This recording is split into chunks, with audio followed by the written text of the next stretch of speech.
Good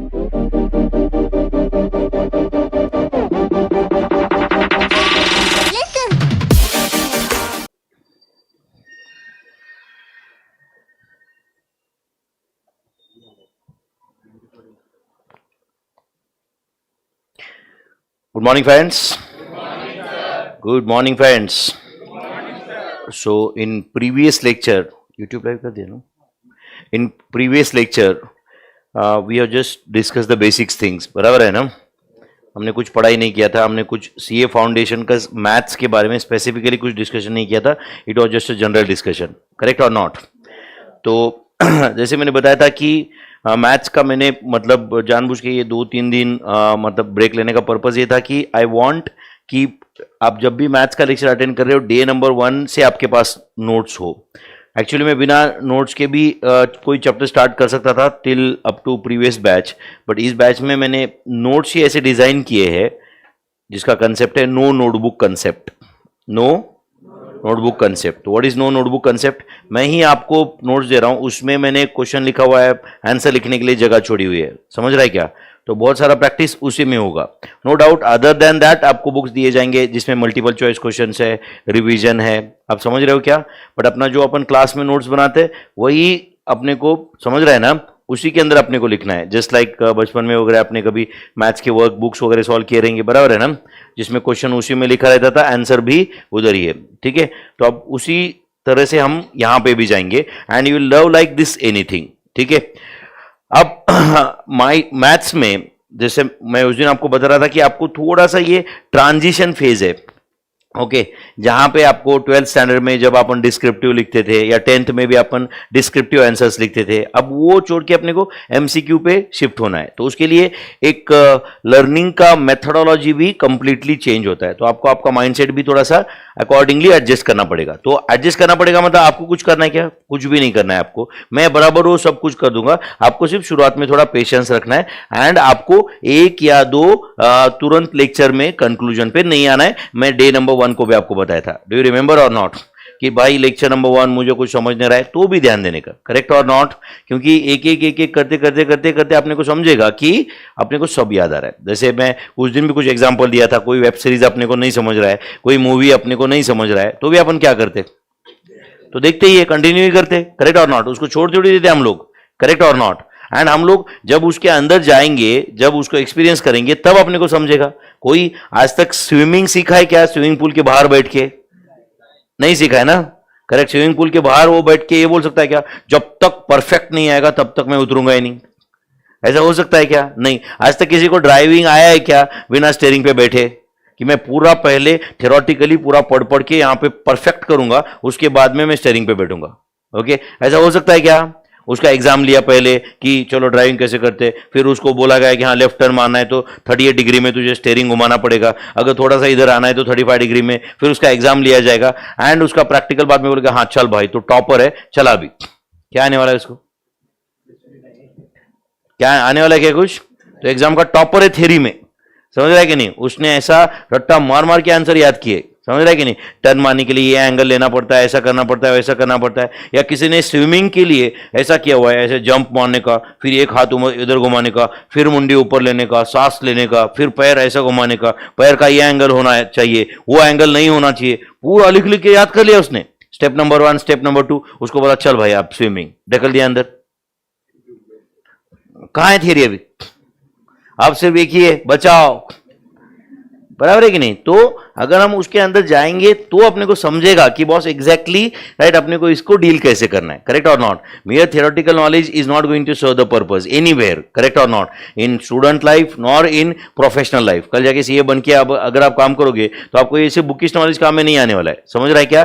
तो हम लोग क्लास में यही अप्रोच रखेंगे कि अपने को एक सक्सेसफुल चार्टर्ड अकाउंटेंट बनना है, सिर्फ फाउंडेशन पास होना है, ये ऑब्जेक्टिव नहीं रखेंगे. समझ रहे हैं ना बच्चों? तो maths is a very big subject. Maths is a very big subject compare to any other subject. आप भी ये जानते हो, in terms of volume of syllabus, in terms of its application in the future, in terms of its application in the future, correct और not. फिर वो आपका student life हो, इंटर फाइनल का, या उसके बाद का लाइफ हो, maths plays an important role my friends. आप अगर बोलोगे कि नहीं नहीं नहीं नहीं मैथ्स का कोई काम ही नहीं है, तो ऐसा नहीं हो सकता है मेरे भाई, समझ रहा है क्या? कोई भी फील्ड लो, ओके, ये इसका एप्लीकेशन आएगा ही आएगा, ओके।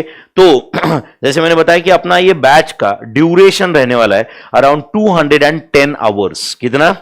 210 आवर्स का ड्यूरेशन है। लास्ट बैच में मैंने अराउंड 105 लेक्चर्स लिए 2 घंटे के, 105 घंटे के 2 लेक्चर, ओके। उसमें से कुछ टाइम अगर आप हम लोग यहाँ पे कुछ लिखने के लिए वगैरह टाइम बच सकता है, क्योंकि अभी मैंने प्रिंटेड दिया हुआ है, वो सब मिला जुला के हम कुछ और जो एक हाफ 2 चैप्टर्स ऐड हुए हैं, मतलब टोटल 1 चैप्टर ऐड हुआ है, ऐसे बोल सकते हो आप, उसको मिला के 210 आवर्स का अपना बैच है।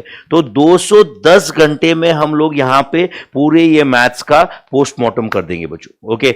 210 घंटे में सब कुछ, okay. Will start exactly on time. एक पहले 1-2 दिन छोड़ दो, अभी we will start exactly on time. हम 1 मिनट भी लेट नहीं करेंगे, क्योंकि वी आर प्रोफेशनल पीपल, समझ रहा है कि नहीं? अगर हम लेट है तो right, we should not feel good about it, correct और नॉट? तो हम लोग एकदम टाइम पे स्टार्ट करेंगे एवरी डे, राइट। जो भी अनाउंस्ड है वो क्लास होगा ही होगा, कोई उसमें कोई प्रॉब्लम नहीं रहेगा, समझ रहा है क्या? Even you need to come on every day, you have to come to the class on every day, समझ रहा है बच्चों? एंड आपको ये मैथ्स में इंटरेस्ट क्रिएट करना है। धीरे धीरे धीरे धीरे आपको लगेगा कि भाई ये बहुत अच्छा सब्जेक्ट है, आज तक मुझे क्यों टफ लगता था पता नहीं, ठीक है बच्चों?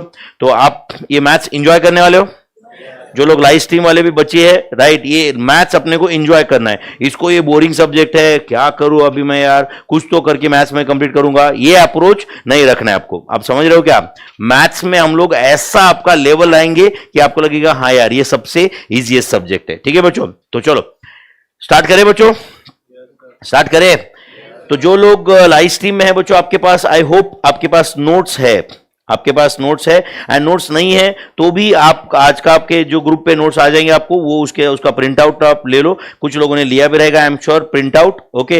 एंड आपको ये आज जो भी है कुछ पेजेस कंप्लीट हो जाएंगे, उतना उसके साथ साथ में कंप्लीट करना है आपको। ये जो पूरा जो नोट्स का वॉल्यूम रहेगा, वॉल्यूम 1 वॉल्यूम 2 रेगुलर बैच का जो नोट्स है, वो अराउंड 1200 पेज का रहेगा, 1000 से 1200 पेजेस रहेंगे। उसके पास कॉम्प्रिहेंसिव रिवीजन के 380 पेजेस के 2 बुक रहेंगे, मैंने आपको बोला था। एंड फिर एमसीक्यू का आपको एक अराउंड 500 पेजेस का बुक है एमसीक्यू का, जिसमें 5000 से ज्यादा मल्टीपल चॉइस क्वेश्चन है बच्चों। तो ये सब कुछ इसका हार्ड कॉपी, जो लोगों ने लाइव स्ट्रीम ज्वाइन किया है, जीडी पेडी लिया है, सबको इसका हार्ड कॉपी मिलता है, फेस टू फेस वालों को भी मिलता है। तब तक जस्ट राइट कि ट्रांजिशन फेज में, क्योंकि हमारे पास इतने सारे ऑर्डर्स है, ये सब तक जाने के लिए टाइम लगता है, इसलिए मैंने फर्स्ट चैप्टर के नोट्स आपको भेजे हुए सॉफ्ट कॉपी, ताकि आपका बैच चालू हो सके, ठीक है बच्चों? यस, चलो फिर करें स्टार्ट बच्चों। हम लोग करें without any introduction and all those thing, हम लोग मैथ्स ही एंजॉय करेंगे। बाकी आपको कुछ और ऐसे मतलब आपको बोर होगा, इसलिए एंटरटेनमेंट की वगैरह जरूरत नहीं पड़ेगी ना? नहीं ना? वैसे भी हम कॉमर्स स्टूडेंट से बहुत डेडिकेटेड रहते हैं, बराबर है ना? थोड़ा भी कुछ टाइम पास हो तो आप बोलेंगे नहीं सर प्लीज आप मैथ्स को स्टिक रहो सर, बिल्कुल भी ऐसे इधर उधर की बातें मत करो, ऐसे बोलोगे ना आप? बराबर ना बच्चों? यस, ठीक है, वेरी गुड। तो हम लोग मैथ्स को स्टिक रहेंगे, एकदम मैथ्स को ही एंजॉयमेंट लेंगे, ठीक है बच्चों? तो ये सीए फाउंडेशन हम लोग कौन से एग्जाम के लिए प्रिपेयर कर रहे हैं? May 24 exam, okay. चलो मैं ऐसे लिख लेता हूं यहाँ पे सीए फाउंडेशन, ऐसे तो वहां तो लिखा ही है, आपको नोट्स मिल गया ना बच्चों सबको? अभी उसके सामने लिख देना May/June 2024 एग्जाम, May/June 2024 एग्जाम के लिए हम प्रिपेयर कर रहे हैं। सीए फाउंडेशन May/June 2024 एग्जाम, ठीक है बच्चों? यस। तो आपको ये थोड़ा बहुत तो कंसेप्ट समझा क्या? क्या एग्जैक्टली मैं आपको जो नोट्स दिया इसमें आपको ही लिखना है, ये समझा क्या? मैंने कुछ पार्ट दिया हुआ है, कुछ पार्ट आपको कंप्लीट करना है, एंड यही अपने नोट्स बन जाएंगे, समझ रहे हैं ना बच्चों? यस। तो प्रेफरेबली आप अभी यहाँ पे आपके पास वो ब्लैक कलर का प्रिंट रहेगा, तो आप या तो ब्लू पेन यूज करो या रेड पेन यूज करो, मतलब वो दो कलर अलग अलग रहेंगे। आपने क्या लिखा है, मैंने क्या लिखा है, कंप्लीटली अलग अलग दिखना चाहिए वहां पे, बराबर है ना? तो आप या तो ब्लू पेन यूज करो या रेड पेन यूज करो, जो भी कुछ है अदर देन ब्लैक, जो भी है कलर यूज करो आप वहां पे, ताकि आपने क्या लिखा है वो आपको भी एकदम क्लियर रहेगा, बराबर ना बच्चों? समझा कंसेप्ट आपको? ये क्या कंसेप्ट है, समझा क्या ये नोट्स का? ठीक है। एंड मैं पहले ही दिन आपको इंस्ट्रक्शन दे दूं, जब ये सारे रेगुलर बैच के नोट्स है ना बच्चों, ये सब आपको मेरे साथ ही कंप्लीट करना है। आगे जाके अननेसेसरी कुछ भी नहीं लिखते बैठना है। आपको लगा कि नहीं मैं आगे के भी क्वेश्चन सॉल्व कर सकता हूं, तो भी नहीं करने का। उसके लिए आपके पास वो प्रैक्टिस करने के लिए आपको अलग बुक है। समझा कि मैं क्या बोल रहा हूं? आपको लगता है कि नहीं सर मुझे प्रैक्टिस करना है, इसके इसके आगे के क्वेश्चन नहीं करना है आपको, समझ रहा है क्या, उसका अलग बुक है अपने पास। ओके, ये रेगुलर नोट्स आपको मेरे साथ ही कंप्लीट करना है, क्योंकि हो सकता है कि इसके साथ साथ में मुझे कुछ और चीजें लिख के देना है, कुछ और कंप्लीट करवाना है, समझ रहा है क्या। तो ये बुक आप मेरे साथ ही कंप्लीट करोगे। आप प्रॉमिस करें मुझे डे नंबर 1 कि सर आपके साथ हम ये पूरा बुक कंप्लीट करेंगे। बोलो सर, आपके साथ ये पूरा बुक हम कंप्लीट करेंगे, एक भी लेक्चर मिस नहीं करेंगे, सब कुछ कंप्लीट करेंगे। उसके बाद में मैं आपको प्रॉमिस करता हूं कि आप फेल हो ही नहीं सकते, आप फेल हो ही नहीं सकते। आपका पास करना ना, आप पास होना ये मेरी रिस्पॉन्सिबिलिटी है, but provided you are attending each and every lecture, you are attending each and every lecture। अगर हर एक लेक्चर में आप प्रेजेंट हो तो definitely you can't fail only, it's impossible to fail, it's impossible to fail। चलो फिर first chapter तो हम आज स्टार्ट करने वाले। बिफोर दैट मैं आपको सीए फाउंडेशन का क्या सिलेबस है वो भी लिख के देता हूं, और मैं आपको ये भी बताऊंगा कि मैं किस सीक्वेंस में आपको पढ़ाऊंगा, कौन से सीक्वेंस में मैं चैप्टर्स लूंगा। चलेगा बच्चों? यस। तो सीए फाउंडेशन मैथ्स ऑब्वियसली आप पेपर 3 100 मार्क्स का पेपर है। पेपर 1 कौन सा होता है? Accounts. Paper 2 law. Paper 3 maths. Paper 4 economics. Okay, तो ऑब्वियसली उसमें से 2 पेपर मल्टीपल चॉइस क्वेश्चंस है, बराबर है ना? कौन से कौन से? Economics and maths, and 2 obviously descriptive है, लॉ एंड अकाउंट्स। ये डिस्क्रिप्टिव पेपर है। अकाउंट्स के लिए ड्यूरेशन होता है 3 आवर्स, लॉ के लिए ड्यूरेशन होता है 3 आवर्स, मैथ्स के पेपर का ड्यूरेशन है 2 आवर्स, इको के पेपर का ड्यूरेशन है 2 आवर्स। मैथ्स का इवन दो 100 मार्क्स का पेपर है, but duration is only 2 hours. Economics also 2 hours. आज तक आईसीएआई के हिस्ट्री में किसी ने नहीं बोला है कि मुझे इको का पेपर सॉल्व करने के लिए टाइम कम पड़ा। आज तक आईसीएआई की पूरे हिस्ट्री में किसी ने नहीं बोला, स्टूडेंट ने आके हमको, कि राइट सर इको के लिए टाइम कम पड़ा। बट आज तक किसी ने यह भी नहीं बोला कि सर मैथ्स का पेपर मैं पूरा कंप्लीट किया एंड पूरा 2 बार रिवीजन करके देखा, सर कुछ भी प्रॉब्लम नहीं था। आज तक ऐसा एक ने भी नहीं बोला है। तो मैथ्स में 2 चीजें बहुत इंपॉर्टेंट है। ओके, 2 चीजें everyone knows, maths stat LR में 2 चीजें एक्सट्रीमली इंपॉर्टेंट है, और वो है एक्यूरेसी एंड स्पीड। पहला क्या? एक्यूरेसी। दूसरा, तो एक्यूरेसी एंड स्पीड, ये दोनों के बिना हम क्रैक नहीं कर पाएंगे या अच्छा स्कोर नहीं ला पाएंगे। तो आपको फोकस किस पे करना है, एक्यूरेसी पे या स्पीड पे? आपको फोकस करना है एक्यूरेसी पे, आपको फोकस करना है। And speed is a by product of practice, speed is a by product of practice. Speed जो है ना वो प्रैक्टिस से आएगा। समझ में आ रहा है कि आपको? ये तुम बोलोगे नहीं मैं बहुत स्पीडली सॉल्व करूंगा, तो मैं बहुत स्पीडली सॉल्व करूंगा, before your conceptual clarity will compromise accuracy, will compromise. And अगर एक्यूरेसी नहीं है तो स्पीड तो किसी काम का ही नहीं है। यस और नो? फास्ट मिस्टेक कर लिया ऐसा हो जाएगा ना फिर। यस और नो? एक्यूरेसी अगर नहीं है तो स्पीड होके भी कोई फायदा नहीं है। तो एक्यूरेसी एंड स्पीड ये 2 बहुत ज्यादा इंपॉर्टेंट चीज है बच्चों। तो हमारा फोकस ये पूरे बैच में किस पे होगा? क्लास में एक्यूरेसी पे। एंड फिर उसके बाद में प्रैक्टिस जो होगा, सेम टाइप के अलग अलग क्वेश्चन सॉल्व होंगे, वैरायटी ऑफ क्वेश्चन सॉल्व होंगे। चलो भाई ये सॉल्व करो, ये बुक सॉल्व करो, ये कॉम्प्रिहेंसिव रिवीजन करो, चलो डीडी सॉल्व करो। ये सब किसके लिए? स्पीड के लिए। ये सब किसके लिए होगा? स्पीड के लिए। तो बहुत जरूरी है ये। एंड याद रखो बच्चों, speed has nothing to do with the conceptual clarity. तो मेरा कंसेप्ट बहुत क्लियर है इसलिए स्पीड नहीं आता है, मेरा कंसेप्ट बहुत क्लियर है इसलिए आंसर एक्यूरेट आता है, इसलिए answer. Speed will not come from conceptual clarity. Conceptual clarity है तो आंसर एक्यूरेट आएगा। स्पीड कैसे आएगा? प्रैक्टिस से। स्पीड कैसे आएगा? प्रैक्टिस से आएगा मेरे भाई। समझता है कि आपको ये? बाबा प्रैक्टिस करोगे। अब बताओ, विराट कोहली जैसा बैट्समैन सारे शॉट खेल सकता है, ही नोज एवरीथिंग, करेक्ट और नॉट? मतलब he knows accurately how to deal with every ball, correct और नॉट? फिर भी वो प्रैक्टिस क्यों कर रहे हैं? 8-8 9-9 घंटे नेट प्रैक्टिस करते क्यों लोग करते? ताकि वो अपने रिफ्लेक्सेस बराबर रहे उस समय पे। इस टाइप का बॉल आया तो अपने को भी वो टैकल करते उस समय पे, वो फ्रैक्शन ऑफ सेकंड में समझना चाहिए ना, उतना स्पीडीली दिमाग में आना चाहिए कि नहीं? समझता है क्या? उसके लिए प्रैक्टिस जरूरी है। तो same applies in maths also. समझता है क्या बच्चों? अब कोई क्वेश्चन आया, अगर आप उस पे 5 मिनट सोच रहे हो, उसके बाद में आपके कंसेप्ट दिमाग में कंसेप्ट आ रहा है, फिर आंसर लिखा, आंसर एक्यूरेट है। बट किसी काम का नहीं यार, 6 मिनट गए ना इसमें। अपने पास 100 क्वेश्चन सॉल्व करने के लिए 120 मिनट है। 100 क्वेश्चन सॉल्व करने के लिए 120 मिनट। एक क्वेश्चन सॉल्व होने के बाद में भी वो सर्कल डार्क करने के लिए 4 5 6 सेकंड तो लग ही जाते हैं, करेक्ट और नॉट? क्वेश्चन पढ़ने को थोड़ा बहुत टाइम लगता है, तो हार्डली आपके पास 1 मिनट है एक क्वेश्चन सॉल्व करने के लिए। कितना मिनट है? 1 मिनट है क्वेश्चन सॉल्व करने के लिए, करेक्ट और नॉट? इसका मतलब ये नहीं कि हर क्वेश्चन 1 मिनट में होता है, कुछ क्वेश्चन 5 सेकंड के भी रहते हैं, कुछ थ्योरी क्वेश्चन रहते हैं। Directly best measure of central tendency is, option है AM, median, mode, none of this. तो एएम को टिक करना है आपको, ये तो 5 सेकंड में हो गया ना। तो there are some of the questions जो आपको एकदम 15-20 सेकंड में, 5 सेकंड में सॉल्व हो जाएंगे। कुछ क्वेश्चन ऐसे हो सकता है कि कितना भी प्रैक्टिस किया हुआ स्टूडेंट उसको 2 मिनट लगते हैं। तो बिल्कुल आप ये मत समझो कि हर क्वेश्चन और ये क्वेश्चन कैसे 1 मिनट में होगा, बिल्कुल हर क्वेश्चन पे वो 1 मिनट वाला पैरामीटर मत लगाओ, समझा क्या? कुछ क्वेश्चन नो डाउट किसी के लिए भी ज्यादा टाइम लेने वाले, अल्टीमेटली आपको 100 क्वेश्चन सॉल्व करना है 120 मिनट में बच्चों, ठीक है? तो बिल्कुल हर क्वेश्चन को यूनिफॉर्म टाइम लगेगा, ऐसे एक्सपेक्टेशंस भी करना गलत है, ठीक है बच्चों? चलो फिर लाइव स्ट्रीम वाले बच्चे, I hope you are comfortable. Okay, ये जो भी एडमिनिस्ट्रेटिव क्वेरीज है ना बच्चों, ये कब मिलेगा, वो कब मिलेगा, अपन वो बाद में डिस्कस कर सकते हैं, टेलीग्राम ग्रुप है अपने पास, करेक्ट है कि नहीं? लेक्चर के ड्यूरिंग तुम क्वेश्चन पूछोगे, मैं आंसर दूंगा, क्या मतलब है यार इसमें, बराबर है कि नहीं?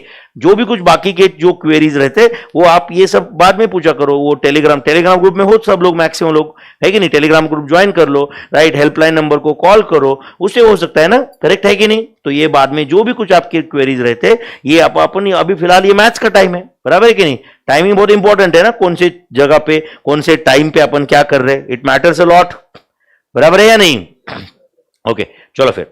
तो जैसे कि मैंने बताया, सीए फाउंडेशन जून 24 एग्जाम के लिए हम तैयारी कर रहे हैं। ये जो भी रिकॉर्डिंग बाद में कोई फ्यूचर में देख रहा है तो this applicable for November December 24 exam also as it is applicable है। नवंबर 24 के लिए, नवंबर मतलब ऑब्वियसली नवंबर डिसंबर 24 के लिए भी एज इट इज एप्लीकेबल रहेगा। इनफैक्ट अगर इसके पहले का किसी के पास रिकॉर्डिंग रहेगा तो वो भी मई 24 के लिए, जून 24 के लिए एप्लीकेबल है, provided you are adding 2 chapters in that. वो 2 चैप्टर्स कौन से? लिमिट्स कंटिन्यूटी एंड कौन सा? Sampling theory. चलो फिर स्टार्ट कर दे बच्चों अपना batch, maths, stat and LR.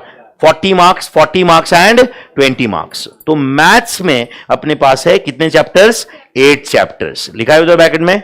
Stat में कितने चैप्टर्स है? 6 एंड एलआर में है 4 चैप्टर्स। अब ये सवाल ये है कि सर ये कौन से चैप्टर्स है वो भी बताओ। तो चलो मैं ये चैप्टर्स कौन से आपको बता देता हूं, चलेगा बच्चों? तो चैप्टर के नाम लिख के दूं पहले? अच्छा, हर चैप्टर को कितने मार्क्स है वो दिया जाता है क्या? जैसे अपने 12th स्टैंडर्ड तक होता है ना कि ये चैप्टर 5 मार्क, ये चैप्टर 7 मार्क, तो ऐसा आईसीआई ने कभी वेटेज नहीं दिया है। And not only for foundation, CA foundation से सीए फाइनल तक चैप्टर वाइज वेटेज कहीं पे भी नहीं है, समझा क्या? ये चैप्टर किया 2 मार्क, ये चैप्टर किया 5 मार्क, ऐसे कहीं पे भी नहीं है। बट मोर और लेस इसका इक्वल वेटेज होता है ऑल चैप्टर्स का, समझ रहा है क्या? अराउंड 5 से 6 का एमसीक्यूज हर चैप्टर के वो पूछ लेते हैं। Are you understanding this? 5-6, कोई चैप्टर के 7 एमसीक्यू, कोई चैप्टर के 5 एमसीक्यू, अकॉर्डिंगली वो पूछ लेते हैं। बिल्कुल एक चैप्टर 15 मार्क के लिए पूछा ऐसा कभी नहीं होता है, या एक चैप्टर के 2 ही क्वेश्चन आ गए ऐसा भी कभी नहीं होता है। तो most of the times right they ask the questions on every chapter. Are you understanding my friends? चलो फिर ये मैथ्स के जो 8 चैप्टर्स है बच्चों, उसमें से पहला चैप्टर है जो हम आज ही स्टार्ट करने जा रहे हैं, उसका नाम है ratio comma proportions, ratios comma proportions, logs and indices. This is the first chapter.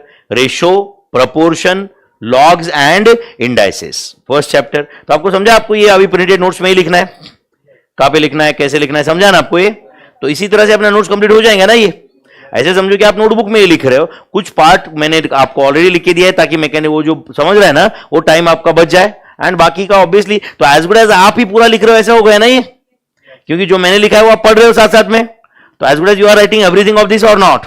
तो ratio, proportion, logs and indices. Okay, दूसरा चैप्टर है इसमें टाइम वैल्यू ऑफ मनी। दूसरा चैप्टर क्या है? Time value of money. इस चैप्टर को तुम चाहो तो simple and compound interest,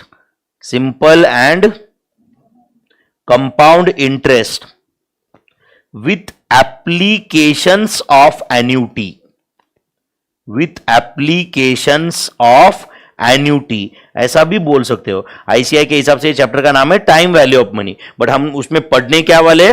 simple and compound interest with applications of annuity. तुम चाहो तो ये भी बोल सकते हो चैप्टर का नाम। तो ये 2 चैप्टर मैथ्स में, तो मैं जिस सीक्वेंस में पढ़ाने वाला हूं उसी सीक्वेंस में बता रहा हूं, समझ रहा है ना?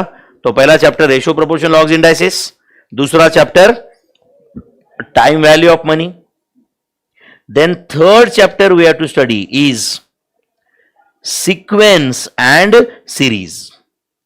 Third chapter we need to learn is sequence and series. इस चैप्टर को तुम चाहो तो एपी कॉमा जीपी ऐसा भी बोल सकते हो. AP and GP is arithmetic progressions and geometric progressions. Arithmetic progressions and geometric progression, sequence and series.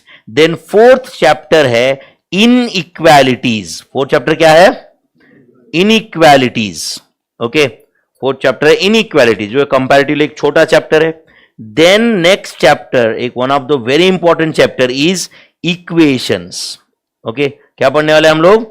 Equations. तो इक्वेशंस में mainly we are going to learn linear equations, quadratic equations and cubic equations. Linear equations, quadratic equations and cubic equations. Okay, तो ये 5 chapter अभी तक maths में से है, stat में से या एलआर में से? मैथ्स में से ये 5 चैप्टर. ओके, तो अभी भी और इसमें 3 चैप्टर है, बट मैं अभी स्टैट के चैप्टर आपको बता रहा हूं. रीजन ये है कि आपको मैं जिस सीक्वेंस में क्लास में लेने वाला हूं उस सीक्वेंस में यहां पे लिख के दे रहा हूं. समझा क्या? तो ये पहले 5 चैप्टर हो गए. समझा क्या बच्चों? तो मैं यहां पे डायरेक्टली 6 नंबर ही ऐसे दे देता हूं. चलेगा क्या? क्योंकि अपना क्लास का सीक्वेंस मेंटेन होगा. फिर समझ रहा है क्या? तो 6 नंबर में यहां पे लिख रहा हूं स्टैटिस्टिकल डिस्क्रिप्शन ऑफ डेटा. कौन सा बोलो? Statistical description of data. Statistical description of data and sampling theory. And कौन सा बोलो? Sampling theory. तो आपको शायद समझा रहेगा कि इसमें एडिशन क्या है. पहले ही चैप्टर का नाम क्या था? सिर्फ स्टैटिस्टिकल डिस्क्रिप्शन ऑफ डेटा. अब चेंज होके क्या हुआ है? Statistical description of data and sampling theory. तो ये सैंपलिंग थ्योरी का एडिशन है उसमें. समझा क्या? ओके. उसके बाद में अपने मैथ स्टैट का सबसे बड़ा चैप्टर आने आएगा और वो चैप्टर है measures of central tendency. Measures of central tendency and measures of dispersion. Measures of central tendency and measures of dispersion. समझ रहे हैं बच्चों? Measures of central tendency and measures of dispersion. उसके बाद में अपन लेंगे 8th चैप्टर जिसका नाम होगा कोरिलेशन एंड रिग्रेशन एनालिसिस. कौन सा chapter? Correlation and regression analysis. Okay, correlation and regression analysis. ठीक है, तो ये अपना 8th चैप्टर हो गया. तो अभी तक कितने चैप्टर का नाम लिखा मैंने? 8 चैप्टर का नाम लिखा क्या? तो अभी तक मैंने मैथ्स के कितने चैप्टर पढ़ाए समझो? आपको ऐसे समझो 5. स्टार्ट के कितने? 3. ये करते करते करते अपने अराउंड 100 आवर्स से आगे चला जाएगा अपना बैच. समझा क्या?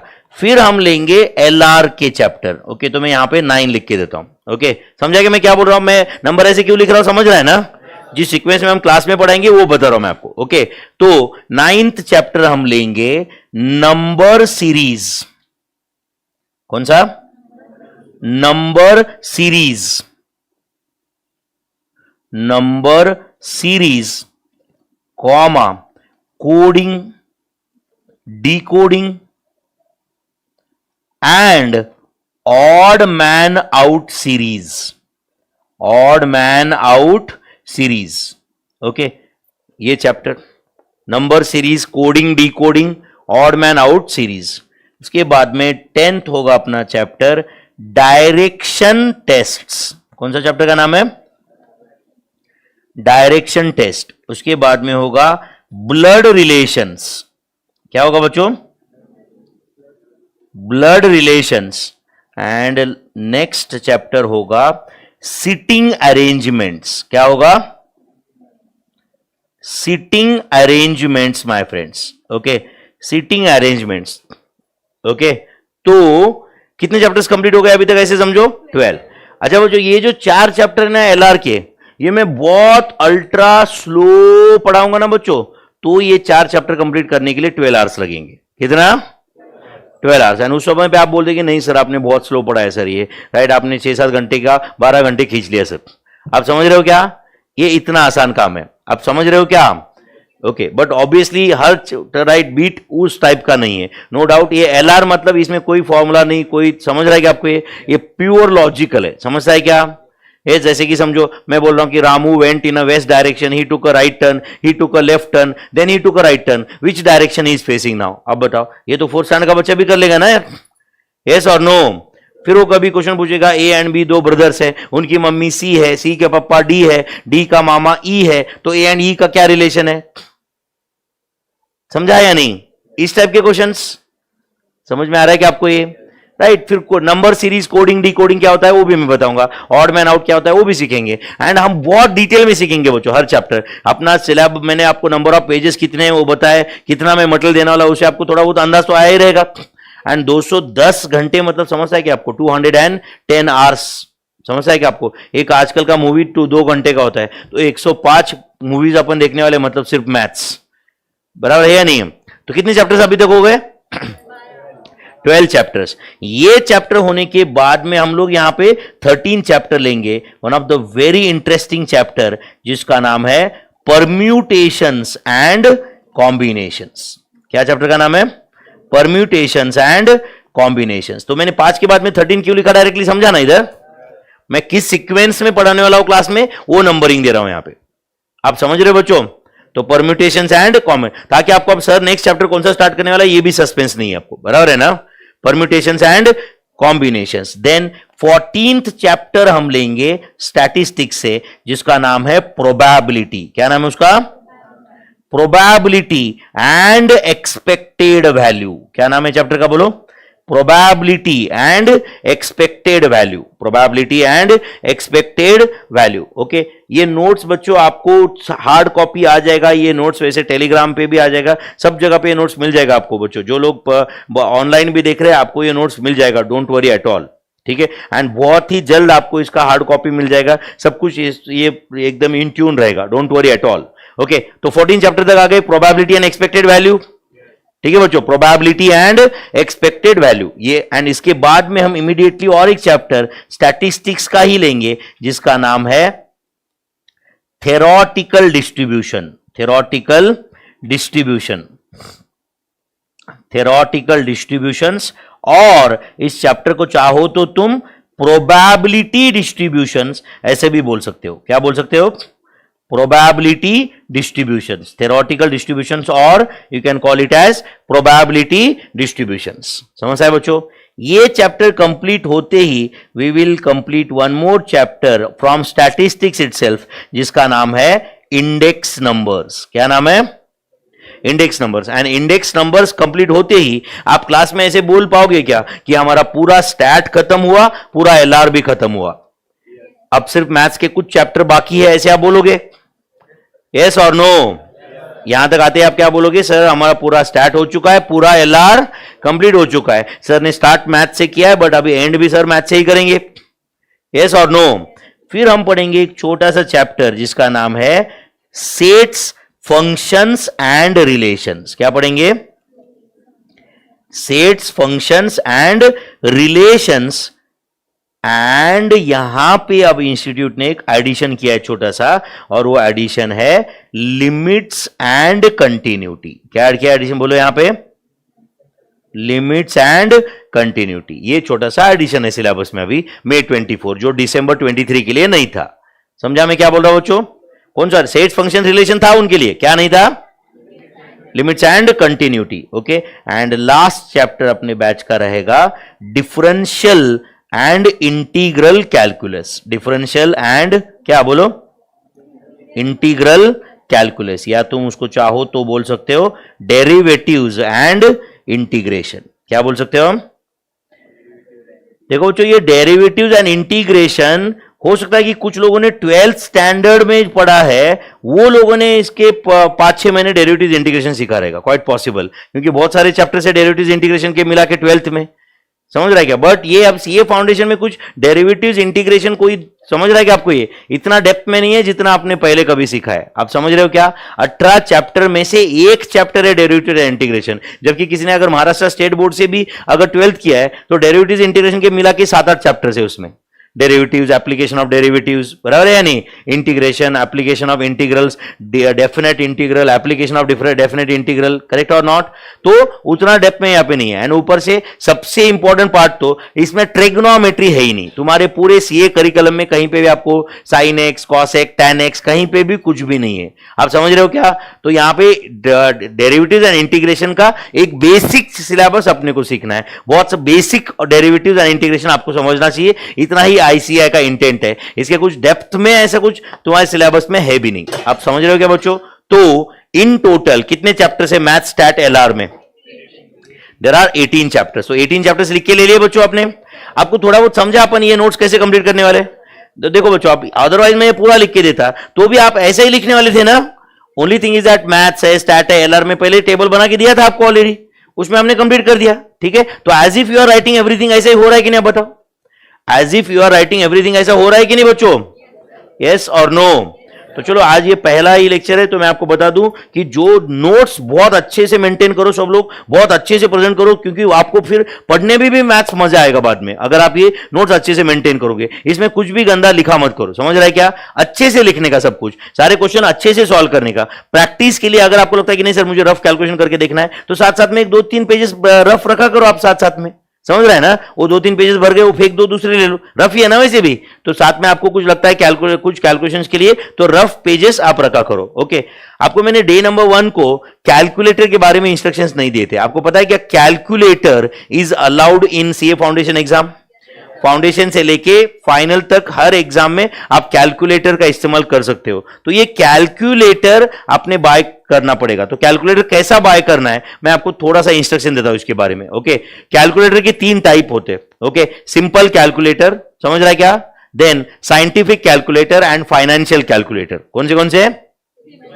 Simple calculator, scientific calculator and financial calculator. तो जो साइंटिफिक कैलकुलेटर होता है उस पे लॉग, साइन, कॉस, वो डायरेक्टली वैल्यू होता है उस पे।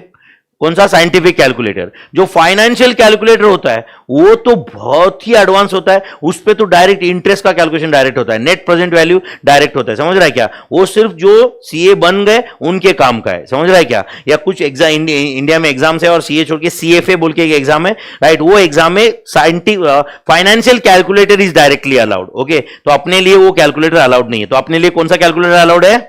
Simple calculator. सिंपल में भी एकदम वो छोटा वाला कैलकुलेटर रहता है, वो नहीं लेना है अपने को। ओके, ये साइज का कैलकुलेटर आपको बाय करना है, या इससे बड़े भी रहते हैं थोड़ा बहुत। ओके, बट मैं आपको बता दूं अभी मेरे जो हाथ में ये जो कैलकुलेटर है ना, it is the most ideal calculator. It is the most ideal calculator. ये कंपनी छोड़ दो जो भी है, ये कैसियो का है। 12 डिजिट कैलकुलेटर। कितना? 12 डिजिट एंड 150 स्टेप्स चेक ऐसे होना चाहिए उस पर। कितना स्टेप बोलो? 150। ये बेटर है। 12 डिजिट का कैलकुलेटर होना चाहिए। उसमें मैं कुछ फंक्शंस बता रहा हूं जो आप देखो कि आपके कैलकुलेटर पे होना ही चाहिए। एंड अगर वो नहीं है तो आपको कैलकुलेटर दूसरा बाय करना पड़ेगा, या नया बाय करते हो आप इंश्योर करो कि उस पे वो फंक्शंस है। Obviously plus, minus, multiplication, division तो हर कैलसी पे होता ही है। ओके, आपके कैलकुलेटर पे एक मेमोरी प्लस बोल के बटन होना ही चाहिए। कौन सा बटन? एम प्लस बोल के। क्या होना चाहिए? फिर M minus and M R C. तो ये एम प्लस को कैसे पढ़ेंगे आज के बाद? Memory plus, M minus memory minus, MRC memory recall. क्या बोलते हैं उसको? Memory recall. Memory recall correct है? आप समझ रहे हैं आपको ये मेमोरी रिकॉल। तो ये M plus, M minus, M R C. ये कैलकुलेटर कैसे यूज करते हैं, कुछ कैलकुलेटर के फंक्शंस आपको पता नहीं रहेंगे, ये भी मैं क्लास में आपको पढ़ाऊंगा। Right, there are calculator tricks also, जो भी मैं आपको क्लास में पढ़ाऊंगा बच्चों। जो आपको मैथ्स में लगता है कि सर हमें ये दिक्कत है, ये तो हमने स्कूल में ही पढ़ा था बट अभी आप बेसिक नहीं बताओगे, मैं एज्यूम कर रहा हूं कि आपने 11th-12th में मैथ्स नहीं पढ़ा है। ओके, मैं एज्यूम कर रहा हूं कि 10th में भी आपने मैथ्स में आप एवरेज से भी बिलो स्टूडेंट्स थे एंड आपको कुछ नहीं आता है। ये एज्यूम किया हुआ बेटर है ना कभी भी? यस और नो? ऑलवेज बेटर ना। मेरा एंड वो मैं तुम्हारे लिए नहीं कर रहा हूं, मेरे लिए कर रहा हूं। आप समझ रहे हो ना? क्योंकि मुझे आपके चेहरे देखना है ना बाद में यार, मुझे भी तो डिप्रेशन नहीं चाहिए ना। समझ रहा है कि नहीं? क्योंकि यहाँ पे चलो ऑनलाइन वाले तो बच्चे चेहरे दिखते नहीं है, मुझे यहाँ पे तुम्हारे चेहरे देखना रहता है ना यार। यहाँ पे मैं कुछ कंसेप्ट बताऊंगा, स्टूडेंट ऐसे ऐसे देख रहा है, मेरा भी तो बीपी बढ़ेगा ना यार उसमें। है या नहीं है? तो मैं ऐसे ही एज्यूम करूंगा कि आपने इसके पहले मैथ्स पढ़ा ही नहीं है बच्चों, ठीक है? तो हम लोग क्लास में everything will study from the very basics से ही हम लोग स्टार्ट करेंगे। ओके, तो ये m plus m minus MRC ये बटन होना चाहिए, और एक बटन होता है प्लस ऑब्लिक माइनस बोल के, प्लस ऑब्लिक माइनस, ये बटन होना ही चाहिए। और एक बटन होता है GT, कौन सा? Grand total. GT मतलब क्या होता है? ये ग्रैंड टोटल, ये होना ही चाहिए अपने कैलसी पे। एंड और एक स्क्वायर रूट, कौन सा वाला बटन? ओके, उसके बाद में कभी कभी कुछ कैलसी पे वो टैक्स 1 टैक्स 2 ऐसा होता है, या MU बोल के एक बटन होता है, वो रहेगा तो बहुत अच्छा है, नहीं है तो कोई प्रॉब्लम नहीं है, उसका अपने को कुछ भी काम नहीं है। समझा क्या मैं क्या बोल रहा हूं बच्चों? बट ये basic and obviously plus minus ये तो मैं बताने की जरूरत नहीं है, plus minus multiplied by divided by equal to का ये बटन तो होता ही है, 1 2 3 4 तो रहेगा ही कैलसी पे ऑब्वियसली, ठीक है? तो ये कैलकुलेटर पे ये सारे फंक्शंस होना चाहिए, ये एंश्योर करो बच्चों, ये उधर होना चाहिए। समझा क्या मैं क्या बोल रहा हूं? कौन से बटन बच्चों बोलो? m प्लस, उसके बाद क्या बोलो? m माइनस, उसके बाद MRC, देन प्लस और माइनस वाला बटन होना चाहिए, देन ग्रैंड टोटल वाला, स्क्वायर रूट वाला। ये सब याद कर लो बच्चों, फिर या लिख के लिया आपने?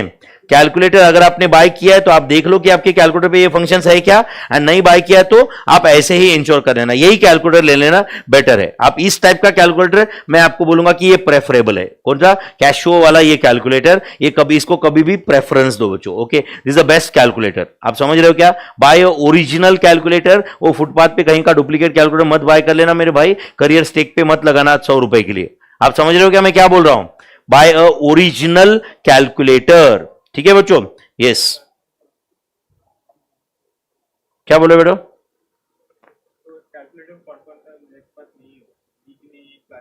हाँ, तो दूसरा बाय करने का। यस, मैंने जो अभी बाय बोला था वो फंक्शंस उस पे होना चाहिए। समझ रहे हैं कि मैं क्या बोल रहा हूं? यस और नो? तो आपको अगर आपके पास ऐसा कैलकुलेटर नहीं है तो you have to put a huge investment of around 200 to 300 रुपए, वो इन्वेस्टमेंट करोगे ना आप? यस और नो? बाकी आपका मोबाइल लाखों और हजारों रुपए का रहेगा, है ना? उससे कुछ प्रॉब्लम नहीं आपको, है ना? तो कैलकुलेटर बाय करोगे सब लोग? यस, चलो फिर आज फर्स्ट चैप्टर स्टार्ट कर दे बच्चों, फर्स्ट चैप्टर स्टार्ट कर दे आज? यस और नो? चलो तो फिर आज अपन पहला चैप्टर स्टार्ट कर देते हैं, एंड वो पहले चैप्टर का नाम है ratio, proportion, logs and indices. Ratio, proportion, logs and indices. हम पहले कुछ लेक्चर जो है ना बच्चों वो सिर्फ 1.5 घंटे के ले रहे, उसके बाद में सारे लेक्चर 2 आवर्स के रहेंगे। समझा मैं क्या बोला? पहले कुछ lecture, few lectures will be of 1.5 hours, उसके बाद में अपना एक बैच में एक बार पेस पकड़ लिया तो उसके बाद में all the lectures will be of 2 hours. समझ आया बच्चों? यस, चलो फिर पहला chapter ratio, proportion, logs and indices. तो उसके बाजू में लिख देना आप chapter 1, chapter 1 ratio, proportion, logs and indices. करीबन बच्चों ये पहले चैप्टर को ही अपने को 30 आवर्स लग जाएंगे कंप्लीट करने के लिए। कितना? 30 आवर्स लग जाएंगे। ओके, क्योंकि ये पहला चैप्टर है, इसमें बहुत सारे चैप्टर्स का बेसिक नॉलेज है। आप समझ रहे हो क्या? इसी में मैं आपको कैलकुलेटर का यूज, कैलकुलेशंस कैसे करते हैं, ये सब कुछ बता दूंगा। ओके, तो मैं आपको सिर्फ बोल रहा हूं कि अगर आपको लगेगा और यार कब से कितने दिनों से फर्स्ट चैप्टर पढ़ा रहा है, ये क्या करना है, ये आप टीचर को डाउट में रखोगे ना तो आपका कोई फायदा नहीं होगा इसका, क्योंकि आपके सामने particularly I will not comment on others, but आपके सामने जो टीचर है ना विनोद रेड्डी, वो तुम्हारे पैदा होने के पहले से मैथ्स पढ़ा रहा है। कब से? पैदा होने के भी 2 साल पहले से। समझ रहा है ना? तब से मैं मैथ्स पढ़ा रहा हूं। तो आप मुझे मत बताओ कि जोर किसको क्या, ये मुझे सब पता है। आप समझ रहे हो क्या क्या करना है, कब कौन सा पढ़ाना है, क्या नहीं पढ़ाना है, कब कौन सा पॉइंट बताना है। आप सिर्फ पेशेंस रखो। इसको मेरा एरोगेंस मत लेना, इसको मेरा कॉन्फिडेंस बोल के लेना। समझा या नहीं? कुछ लोगों को लगता है कि नहीं कैसा एरोगेंट टीचर है, एंड वो मैथ्स का टीचर एरोगेंट नहीं होते, कॉन्फिडेंट होते। समझ रहा है कि नहीं? फर्क सिर्फ इतना है कि कुछ लोगों को वो एरोगेंस लग जाता है, वो उनका प्रॉब्लम है। समझ में आ रहा है क्या? वो टीचर का प्रॉब्लम नहीं है। तो वो कुछ, क्योंकि क्या होता है देखो, सिंपल चीज है भाई। अभी जैसे एक मूवी में एक एक्टर होता है, एक डायरेक्टर होता है। किसको मूवी के बारे में ज्यादा पता होता है? डायरेक्टर को। बट फेस किसका सामने रहता है? एक्टर का। तो हम लोग डायरेक्टर है, समझा नहीं? तुम लोग एक्टर हो। कल जाके पास हो जाओगे ना, फेस तुम्हारा रहेगा सामने। समझ रहा है क्या? But I am not saying कि हमें ही पूरा क्रेडिट जाता है, नो डाउट भाई तुमको भी बहुत मेहनत करना है, उसमें कोई डाउट नहीं है। बट आप बताओ, आप एट अ टाइम 4 मूवीज कर रहे हो, मैं एक ही पे काम कर रहा हूं। समझा क्या मैं क्या बोल रहा हूं? मैं एक ही पिक्चर पे काम कर रहा हूं एंड मुझे वो मूवी का समझो सीन नंबर 1, सीन 2, सीन 3 ऐसे 200 सीन है समझो, उसको एडिट करके पिक्चर बनता है बाद में। तो ये समझो बहुत अच्छा एक्टर है। ओके, हो सकता है कि ये शूटिंग करने आया ना बच्चों, इसको वो स्टोरीज का अंदाज भी नहीं है ठीक से, एंड हो सकता है कि जो मूवी में एंड में आने वाला है ना क्लाइमैक्स, वो मैं पहले शूट कर रहा हूं। आप बताओ, बट मेरे दिमाग में पूरी मूवी है कि नहीं, ये ऐसा रहने वाला है, वैसा रहने वाला है, ऐसा होने वाला है, एंड में ये होने वाला है। बट इसको मैं उस दिन एक्सप्लेन करता हूं, देख भाई ऐसा ऐसा है, ये है वो है, राइट, तू 8 साल के बाद इसको मिल रहा है, इमोशन वैसे ही दिखना चाहिए, आंखों में आंसू आना चाहिए। 8 साल के बाद जब तू किसी को मिल रहा है अचानक से, ये समझ रहा है क्या, तो कैसे लगना चाहिए आप बता। ये बोल रहा है हाँ भाई मैं एक्टिंग कर लूंगा, समझ रहा है क्या। बट इसको बैकग्राउंड में क्या क्या हुआ है, स्टोरीज, इसको एग्जैक्ट अंदाज है या डायरेक्टर को ज्यादा अंदाज है? डायरेक्टर को ज्यादा अंदाज है, यस और नो। इसलिए क्या होता है, जैसे कि मैं उसका इंटरव्यू सुन रहा था राजकुमार हिरानी का, 3 इडियट्स मूवी देखा है क्या आपने? 3 इडियट्स में वो जो लद्दाख में सीन है ना लास्ट में, जहां पे आमिर खान मिलता है, वो शर्मन जोशी, करीना कपूर उधर स्कूटर पे आती है, देखा रहेगा आपने। राजकुमार हिरानी बता रहा था कि हम लोग जो मूवी शूट करना चालू किए ना, वो पहला सीन वो शूट किए, समझा क्या। हमें मूवी में कहा कब दिखता है वो?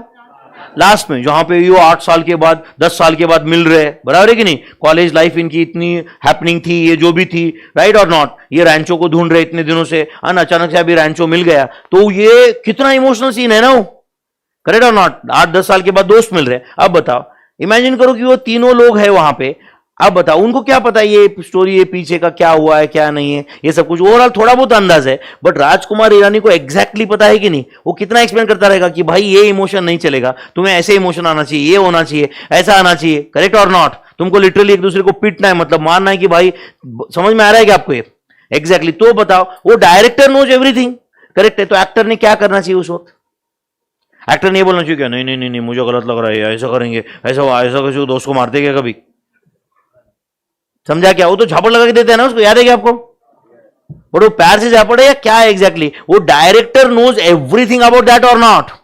तो एक्टर ने क्या करना चाहिए उस समय पे, दिमाग बंद करना चाहिए एंड डायरेक्टर जो बोल रहा है वो सुनना चाहिए।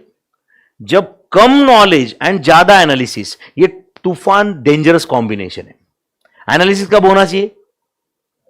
नॉलेज के साथ में, करेक्ट और नॉट। तो कुछ कुछ लोगों का क्या रहता है, पर्टिकुलरली ऑनलाइन, कुछ हुआ नहीं, सांस लिया नहीं, सर ये नहीं समझो, सर ये क्या है। भाई थोड़ा ठंड रखने का, पैनिक में नहीं जाने का, मैं यहीं पे हूं, तुम्हारे एग्जाम तक मैं यहीं पे हूं, करेक्ट है कि नहीं। अच्छा, कम से कम वो लेक्चर एंड होने तक समझो कि भाई अपने को समझ में आता है क्या, करेक्ट है। अच्छा, क्यों मैं आपको ये ऑनलाइन वाले के लिए बता रहा हूं, जब तक तुम टाइप करोगे तब तक भी मैं यहां पे कुछ बोल ही रहा हूं ना, वो कौन सुनेगा भाई, है कि नहीं। हो सकता है कि उसमें ही आपका डाउट सॉल्व हो रहा है, वो तो तुम सुन ही नहीं रहे हो, आप तो लगे हो तो टाइप करने में कुछ, तो समझ रहा है कि नहीं। एंड ऑनलाइन वाले पर्टिकुलरली अगेन, ओके, वो मोबाइल पे कुछ तो और देख रहा है, और कुछ तो सुन रहा है, ऐसे करोगे तो ये काम नहीं बनेगा मेरे भाई। ओके, मैथ्स जैसे सब्जेक्ट में, राइट, हम लोग इंडिया में सबसे अच्छा स्कोर लाएंगे, उसके लिए एफर्ट्स भी अपने को उसी लेवल के देना पड़ेगा, है या नहीं। चिल्लर काम करके नाम तो नहीं होगा ना मेरे भाई, यस और नो। अपने को एक्स्ट्रा ऑर्डिनरी अगर बनना है तो ऑर्डिनरी एफर्ट से नहीं बनेगा ना मेरे भाई, हमारे एफर्ट्स भी एक्स्ट्रा ऑर्डिनरी डालना पड़ेगा ना हमें, यस और नो। तो हम लोग कोई नौटंकी, कोई अननेसेसरी टाइम पास नहीं करेंगे बच्चों, राइट। एंड हम लोग सिर्फ मैथ्स एंड मैथ्स पे फोकस करेंगे। समझ में आ रहा है कि आपको ये सिर्फ मैथ्स में अपन अपना स्कोर मैक्सिमाइज कैसे कर सकते हैं वो देखेंगे, चलेगा बच्चों। तो चलो फिर, मैंने आपको चैप्टर्स तो क्या है ऑलरेडी बता चुका हूं, okay. And today will start with the first chapter. Today will start with the first chapter. First chapter का क्या नाम है बोलो? Ratio, proportion, logs and indices. Ratio, proportion, logs and indices. तुम बताओ, बोलो what do you mean by ratio? Ratio मतलब क्या? अभी पढ़ के नहीं बताने का, यहां पे ध्यान देने का। हाँ बोलो, रेशो क्या होता है?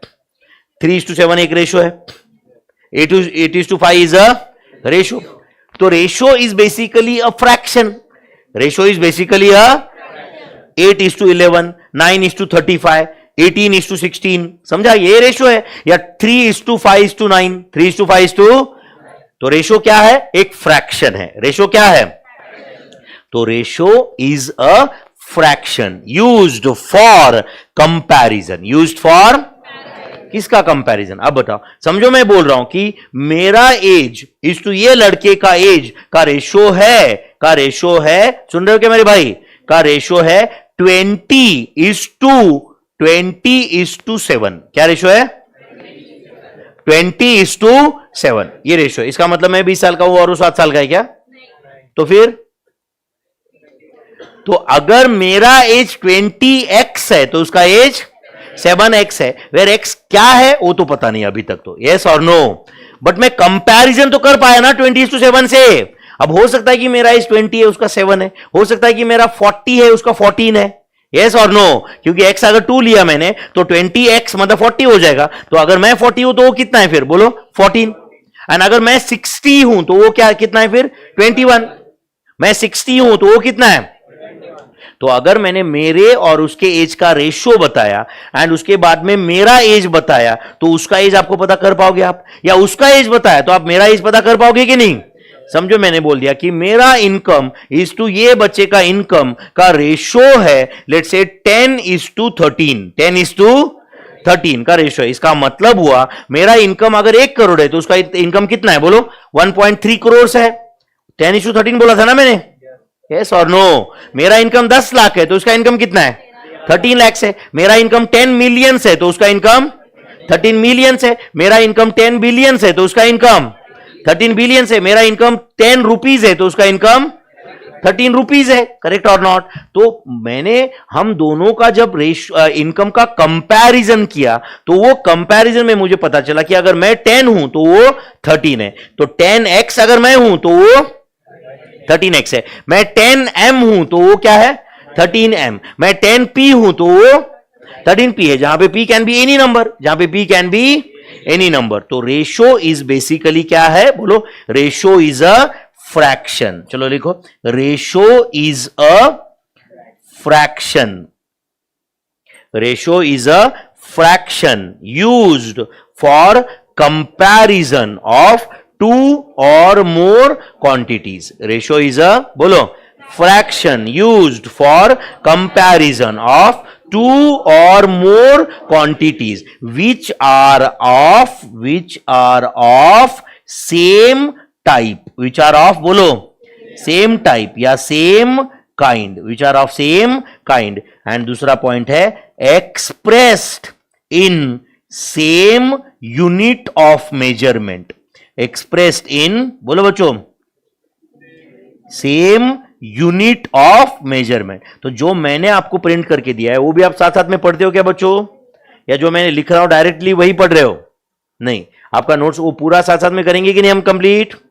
तो क्या है रेशो बोलो? Ratio is a fraction used for comparison of 2 or more quantities which are of बोलो same type expressed in the same unit of measurement. expressed in the same unit of measurement. समझा क्या आपको? अच्छा बताओ बच्चों, मेरे as का और उसका इनकम का रेशो हम कभी फाइंड नहीं करते।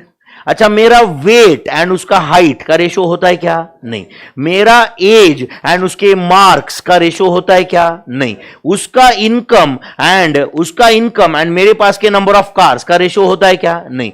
कंपैरिजन किसका होता है? हाँ बोलो, मेरा इनकम उसका इनकम किसी और का इनकम। इनकम्स का कंपैरिजन हो सकता है, एज का कंपैरिजन हो सकता है, मार्क्स का कंपैरिजन हो सकता है, वेट का कंपैरिजन हो सकता है, हाइट का कंपैरिजन हो सकता है, सैलरी का कंपैरिजन हो सकता है, टेम्परेचर का कंपैरिजन हो सकता है, sale of this company is to sale of this company का रेशो हो सकता है, number of students with this coaching centre is to number of students with that coaching centre का कंपैरिजन हो सकता है, यस और no. Number of students in this city is to number of students in that city का comparison हो सकता है, yes और नो।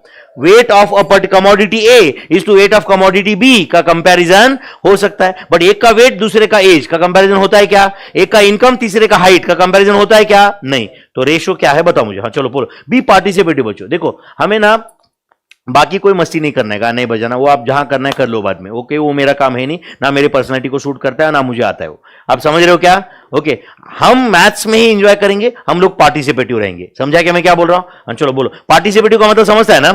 देखो, एंड टीचर से डरना नहीं है, कुछ डाउट्स आप पूछ सकते हो कभी भी, बट मेरा सिर्फ प्रॉब्लम क्या है, मैं आपको बोलता हूं कि वो जो मैं 4 बार एक्सप्लेन करता हूं वो स्टूडेंट सुनता नहीं है एंड फिर डाउट पूछ रहा है, देन इट इरिटेट्स, क्योंकि वो तुम सुन नहीं रहे हो इसलिए मैं दोबारा बताऊं, वो मुझे बहुत गलत फीलिंग देता है। समझ में आ रहा है क्या मैं क्या बोल रहा हूं? हाँ भाई, तुम्हारा पूरा ध्यान है फिर भी तुम्हें समझ नहीं रहा है। मैं आपको यकीन दिलाता हूं, प्रॉमिस दिलाता हूं बच्चों, मैं 1000 बार एक्सप्लेन करने के लिए तैयार हूं अगर आपको समझ नहीं रहा है, आपका ध्यान होते हुए भी। समझा क्या मैं क्या बोल रहा हूं? बट मैं इधर देख रहा था इसलिए आप वापस बताओ, फिर तो मुझे मतलब ये समझ रहा है ना फीलिंग कैसे, वो सर्विस प्रोवाइडर एंड कंज्यूमर आजकल का होता है ना, ऐसे उस टाइप का फीलिंग नहीं चाहिए ना भाई। समझ रहा है क्या? नहीं भाई, जैसे हाँ चल एक काम कर, मेरा ध्यान नहीं था वापस, गलत फीलिंग है ना यार, है या नहीं? नो डाउट आजकल वो सर्विस प्रोवाइडर एंड कंज्यूमर ही है then that of teacher and student, but थोड़ा बहुत तो अपन अपने पे अच्छे संस्कार हुए ना, माँ बाप ने अपने को कुछ सिखाया अच्छे से, बराबर है कि नहीं? अपन एक टीचर एंड स्टूडेंट का बाउंड्री समझते है या नहीं है? टीचर एंड स्टूडेंट का एक क्या रिश्ता होता है, क्या रिलेशन होता है, ये आपको समझता है एग्जैक्टली। उसमें बेसिक इंग्रेडिएंट है रिस्पेक्ट। बेसिक इंग्रेडिएंट क्या है? रिस्पेक्ट। वो होना चाहिए स्टूडेंट्स का टीचर के लिए भी एंड टीचर को भी स्टूडेंट्स का टू एन एक्सटेंट, करेक्ट और नॉट? बट टीचर राइट तुम्हारे लॉन्ग टर्म अच्छे के लिए काम कर रहा है, हो सकता है कि उसके लिए कभी वो गुस्सा करे, कभी कुछ आपको बोले, ये जो भी कुछ है, बट मैं आपको यकीन दिलाता हूं आपका कभी भी हम बुरा नहीं चाहिए, भले आप कुछ भी करो एंड ये भी करो, आपका अच्छा ही चाहेंगे हम लोग, इनफैक्ट बहुत अच्छा चाहेंगे। समझा क्या मैं क्या बोल रहा हूं? तो इन द प्रोसेस में आपको कभी डांटा, कभी लगा कि सर ऐसा कैसे, तो उसको पर्सनल मत लेना, उसको यही समझना कि भाई सर मेरा अच्छा ही चाहते हैं। जैसे मेरी माँ ने आज तक मुझे 100 बार पीटा रहेगा, मेरे पापा ने आज तक मुझे 200 बार मारा रहेगा, करेक्ट और नॉट? तुम में से है क्या कोई जो माँ बाप का आज तक एक बार भी नहीं मार खाया? बताओ, एक है क्या कोई? कुछ कुछ रहते हैं आजकल, बट ऐसा है क्या कोई तुम में से जो माँ बाप का एक बार भी मार नहीं खाए? एक, ओके, वैसे चेहरा देख के लग नहीं रहा है, बट चलो मान लेते। हाँ बोलो, और बताओ, एक बच्चा है सिर्फ, करेक्ट और नॉट? उसने कौन है फिर तुमको? चाचा मामा ने पीटा क्या? या नहीं, किसी ने आज तक किसी ने नहीं पीटा क्या बेटा? कैसे क्या इतनी शराफत बेटा? अच्छे घर वाले ऐसा नहीं होता है, मतलब बाकी के लोगों के घर वाले पीटते हो क्या बुरे है क्या? हाँ, वो हो सकता है, कुछ और तो हो सकता है कि तुम बहुत अच्छे हो, ये पॉसिबल है, ओके। बट अपना टिपिकल इंडियन फैमिलीज में होते रहते एपिसोड्स, बराबर है कि नहीं? चलता रहता है ऐसे, समझ रहा है कि नहीं? तो मैं आपको ये नहीं बोल रहा हूं कि मैं आपको मारूंगा पीटूंगा, वो फ्रीडम मुझे दे दो, मुझे वो चाहिए भी नहीं, ओके। बट आपको मैं कभी डांट सकता हूं, वो फ्रीडम मैं राइट ले रहा हूं, ओके, अलाउड है मुझे। कभी आपको मुझे लगा कि भाई तुम पढ़ नहीं रहे हो तो मैं आपको डांटूंगा, मतलब आपको फिर नींद उड़ जाएगी उस दिन, ऐसा भी हो सकता है। आप समझ रहे हो क्या? वो भी हो सकता है। थोड़ा बहुत मेरे बारे में आपने सुना रहेगा तो ऐसे ही सुना रहेगा पहले कुछ, करेक्ट है कि भाई उसके आसपास भी मत जा करके, बराबर है कि नहीं? तो देखो, मैं आपके अच्छे के लिए काम करूंगा, बस मैं इतना बताऊंगा आपको।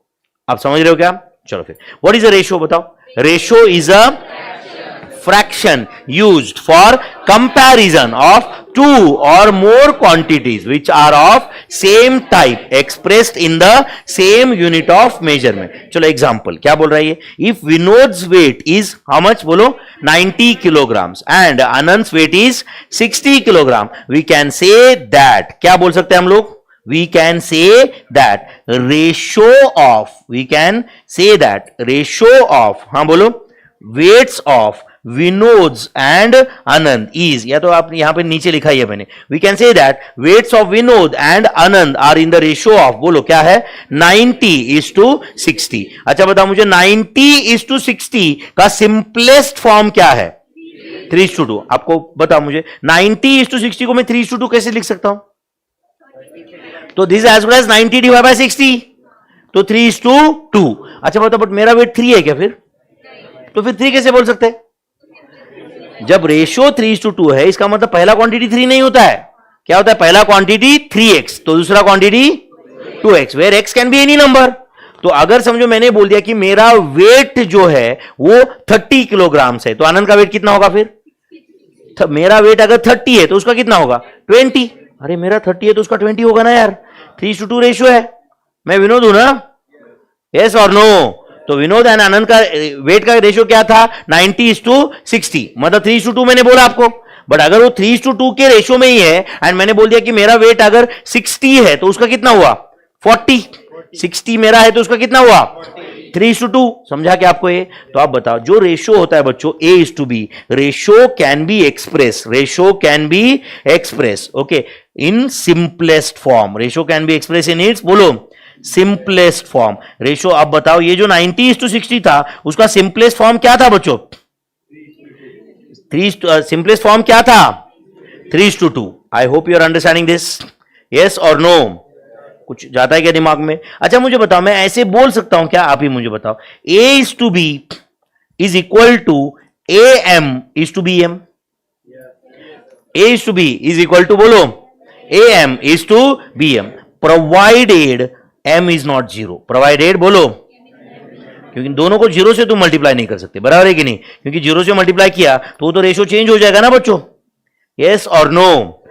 A:B can also be written as बोलो AM:BM। अच्छा मुझे बताओ, P:Q can also be written as P/M:Q/M। ऐसे चलता है क्या बच्चों? अगेन प्रोवाइडेड, हाँ बोलो क्या रहेगा? M is not equal to zero. Provided M is not equal to zero. समझा क्या बच्चों? तो मेरा एक सेंटेंस है वो सही है क्या बताओ आप? ओके सुन रहे हो क्या बच्चों? ये आराम से कंप्लीट करने का बच्चों, समझ रहा है ना? कुछ पैनिक में नहीं जाने का, क्या है पढ़ने का उसके बाद लिखने का, समझता है क्या? यस और नो? तो आप बताओ, कैन आई से, सुन रहे हो क्या ये sentence? All the terms of a ratio, all the of the ratio can be multiplied, can be or divided, multiplied by same non zero number, by same without changing the meaning of that ratio, without changing the, और एक बार बताओ sentence क्या था बोलो? all the terms of the ratio can be multiplied or divided by same non-zero number without changing the meaning of that ratio। आप बताओ, can 2:3 be written as 20:30? yes, can it be written as 14:21? yes, 2:3 can be written as 14:, दोनों को 7 से multiply किया मैंने, yes और no? Can it be written as 10:15? Yes, दोनों को 5 से मल्टीप्लाई कर दिया। Can it be written as 2/3:1? Can it be written as 2/3:1? दोनों को 3 से डिवाइड कर दिया, दोनों को। समझता है क्या? आपको सुनाई देता है ना मैं क्या बोल रहा हूं सबको? अब बताओ, can I say all the terms of the ratio can be multiplied और बोलो divided by same non zero number. अब बताओ fourth point, in the ratio 30:60, the ratio क्या है बोलो 30:60 can also be written as बोलो 1:2, can also be written as बोलो 1:2 in its बोलो सिंपलेस्ट फॉर्म। कौन सा फॉर्म है इसका बोलो? ये सिंपलेस्ट फॉर्म। तो ratio is generally express in it's कौन सा फॉर्म बोलो? तो अगला पॉइंट में भी लिख देना हो, ratio is generally express in it's simplest form. अब आपको लग रहा है कि सर इतना छोटे चीजें लिख के क्यों देते हो? मेरे भाई अपना पेपर का पैटर्न एमसीक्यू है, ये भी आ सकता है एग्जाम में। Ratio is express in simplest form, complicated form, moderate form, all of this. समझा या नहीं? इसलिए क्योंकि अभी अपना पेपर मतलब डायरेक्टली आगे कोई क्वेश्चन आने वाला है वही एग्जाम में आएगा ऐसा नहीं होता है। आज तक 12th तक क्या था या 10th तक क्या था, अपन एक चैप्टर पढ़ते थे, टीचर बेसिक बताता था, आपको भी मालूम रहता था कि हाँ ये टीचर अपने नॉलेज के लिए बोल रहे, सिर्फ आगे के एग्जाम वाले क्वेश्चन तो आगे आने वाले। बट यहां पे ऐसा है क्या? नहीं, यहां पे कोई भी सेंटेंस एमसीक्यू बन सकता है ना, यस और नो? तो बोलो ratio is generally express in its बोलो simplest form. Are you understanding my friends? 30:60 का सिंपलेस्ट फॉर्म क्या है?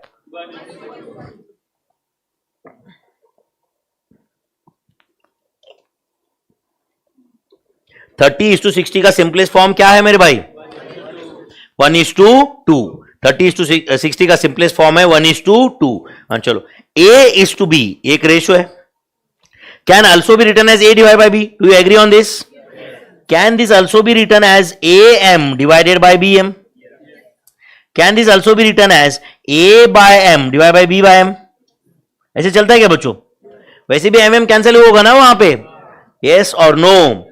Can this also be written as AP divided by BP?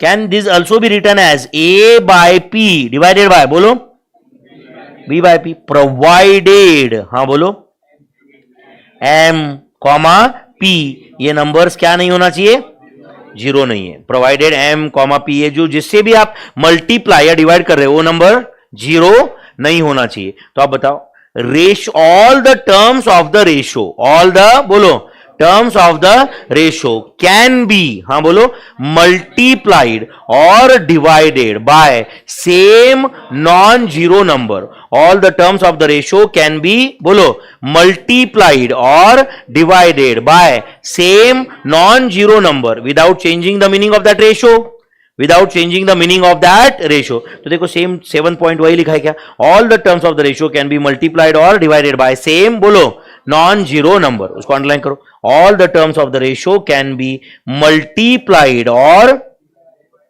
Divided by बोलो same non zero number. Do you agree my friends?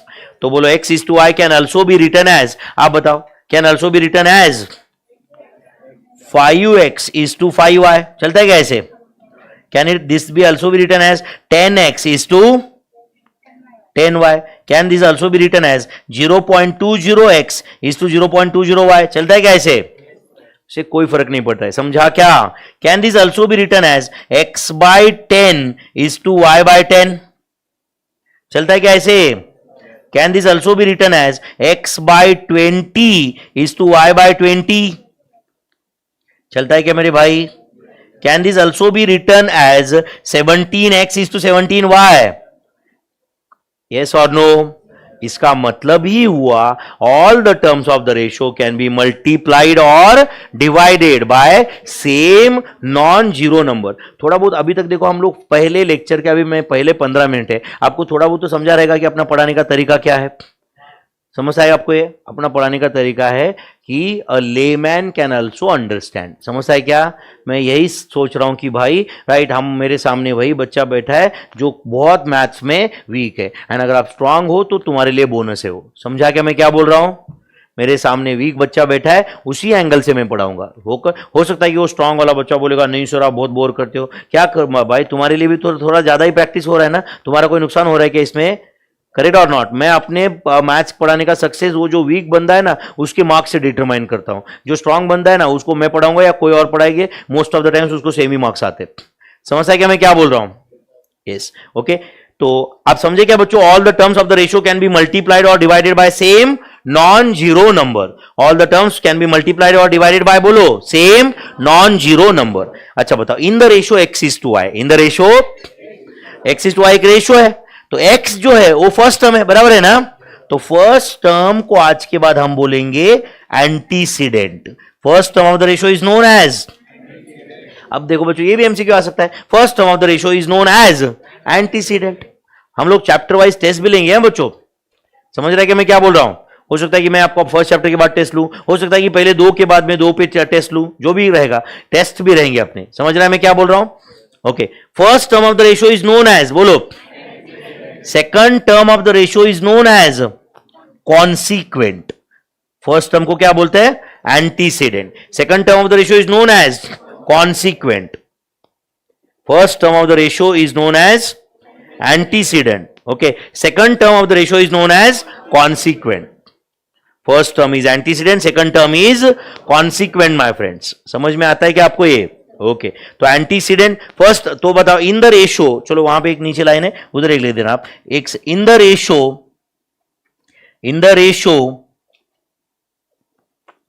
11 is to 13, in the ratio बोलो 11 is to 13, comma antecedent is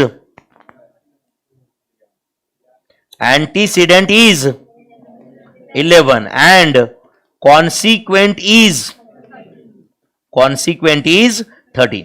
तो first term of the ratio is known as antecedent and second term of the ratio is known as consequent. Second term is known as consequent. समझा बच्चों? मैं पहला lecture है इसलिए मैं वापस एक बार अपील करूं, बाकी सब लोगों को बोल दूं मेरे भाई कि भाई प्रॉब्लम है, तो वो सब कुछ क्लैरिटी हो जाएगा यहां पे। समझ में आ रहा है क्या? आपको बिल्कुल भी कोई डाउट भी नहीं बचेगा, आपको सिर्फ मेरे साथ रिस्पॉन्ड करना है। एंड मैं आपको बोला था that trust is very important. क्या इंपॉर्टेंट है?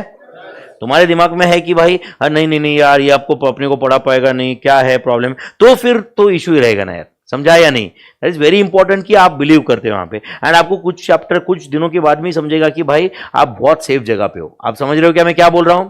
यस, चलो। In the ratio, okay, x is to y, x first term होता है, फर्स्ट टर्म को क्या बोला जाता है? एंटीसीडेंट। सेकंड टर्म को क्या बोला जाता है?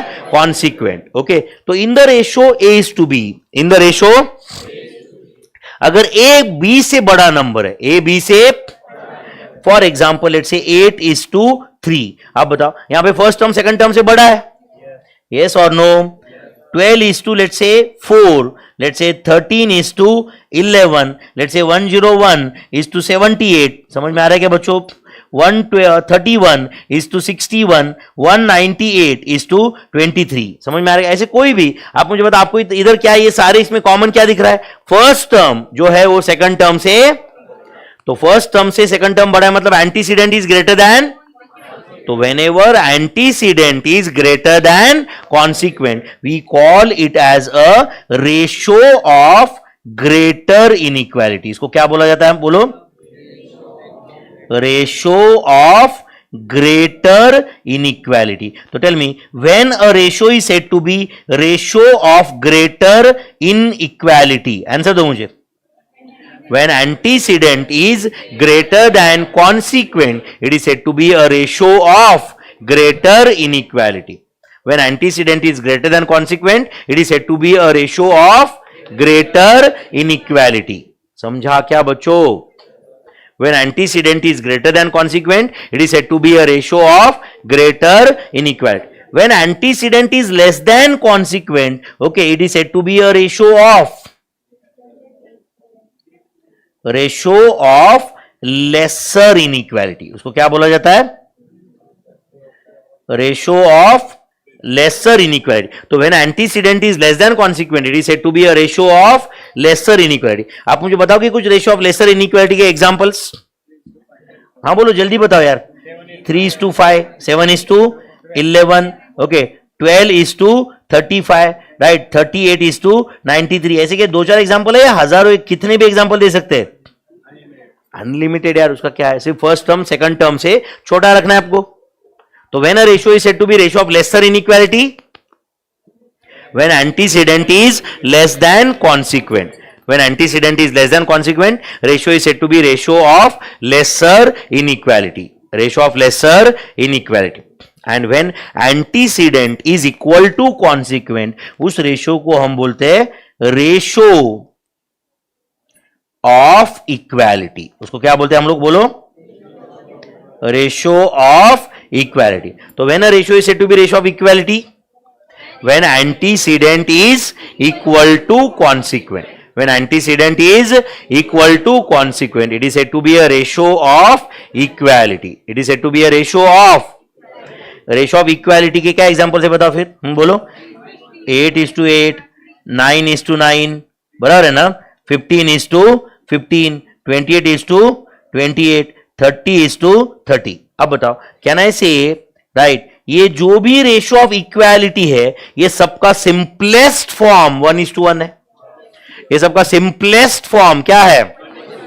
1:1 ही रहेगा। यस और नो? तो मैंने एक नीचे सेंटेंस लिखा है, क्या है बताओ? Simplest form of ratio of equality is always, बोलो, 1:1.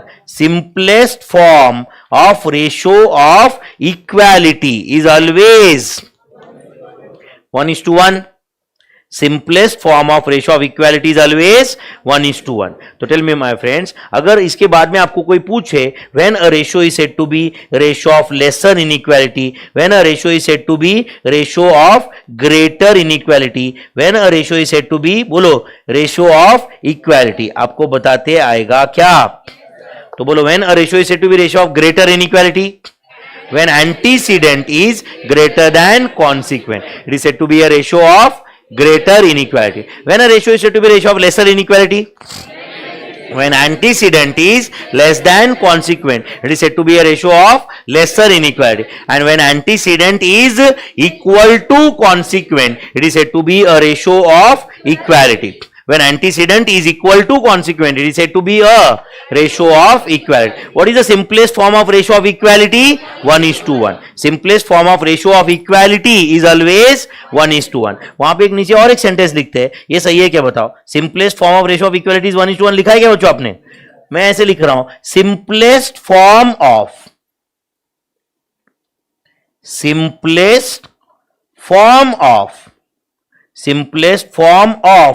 8:8, 10:10, 13:13, 25:25, 38:38 इज, हाँ बोलो क्या है?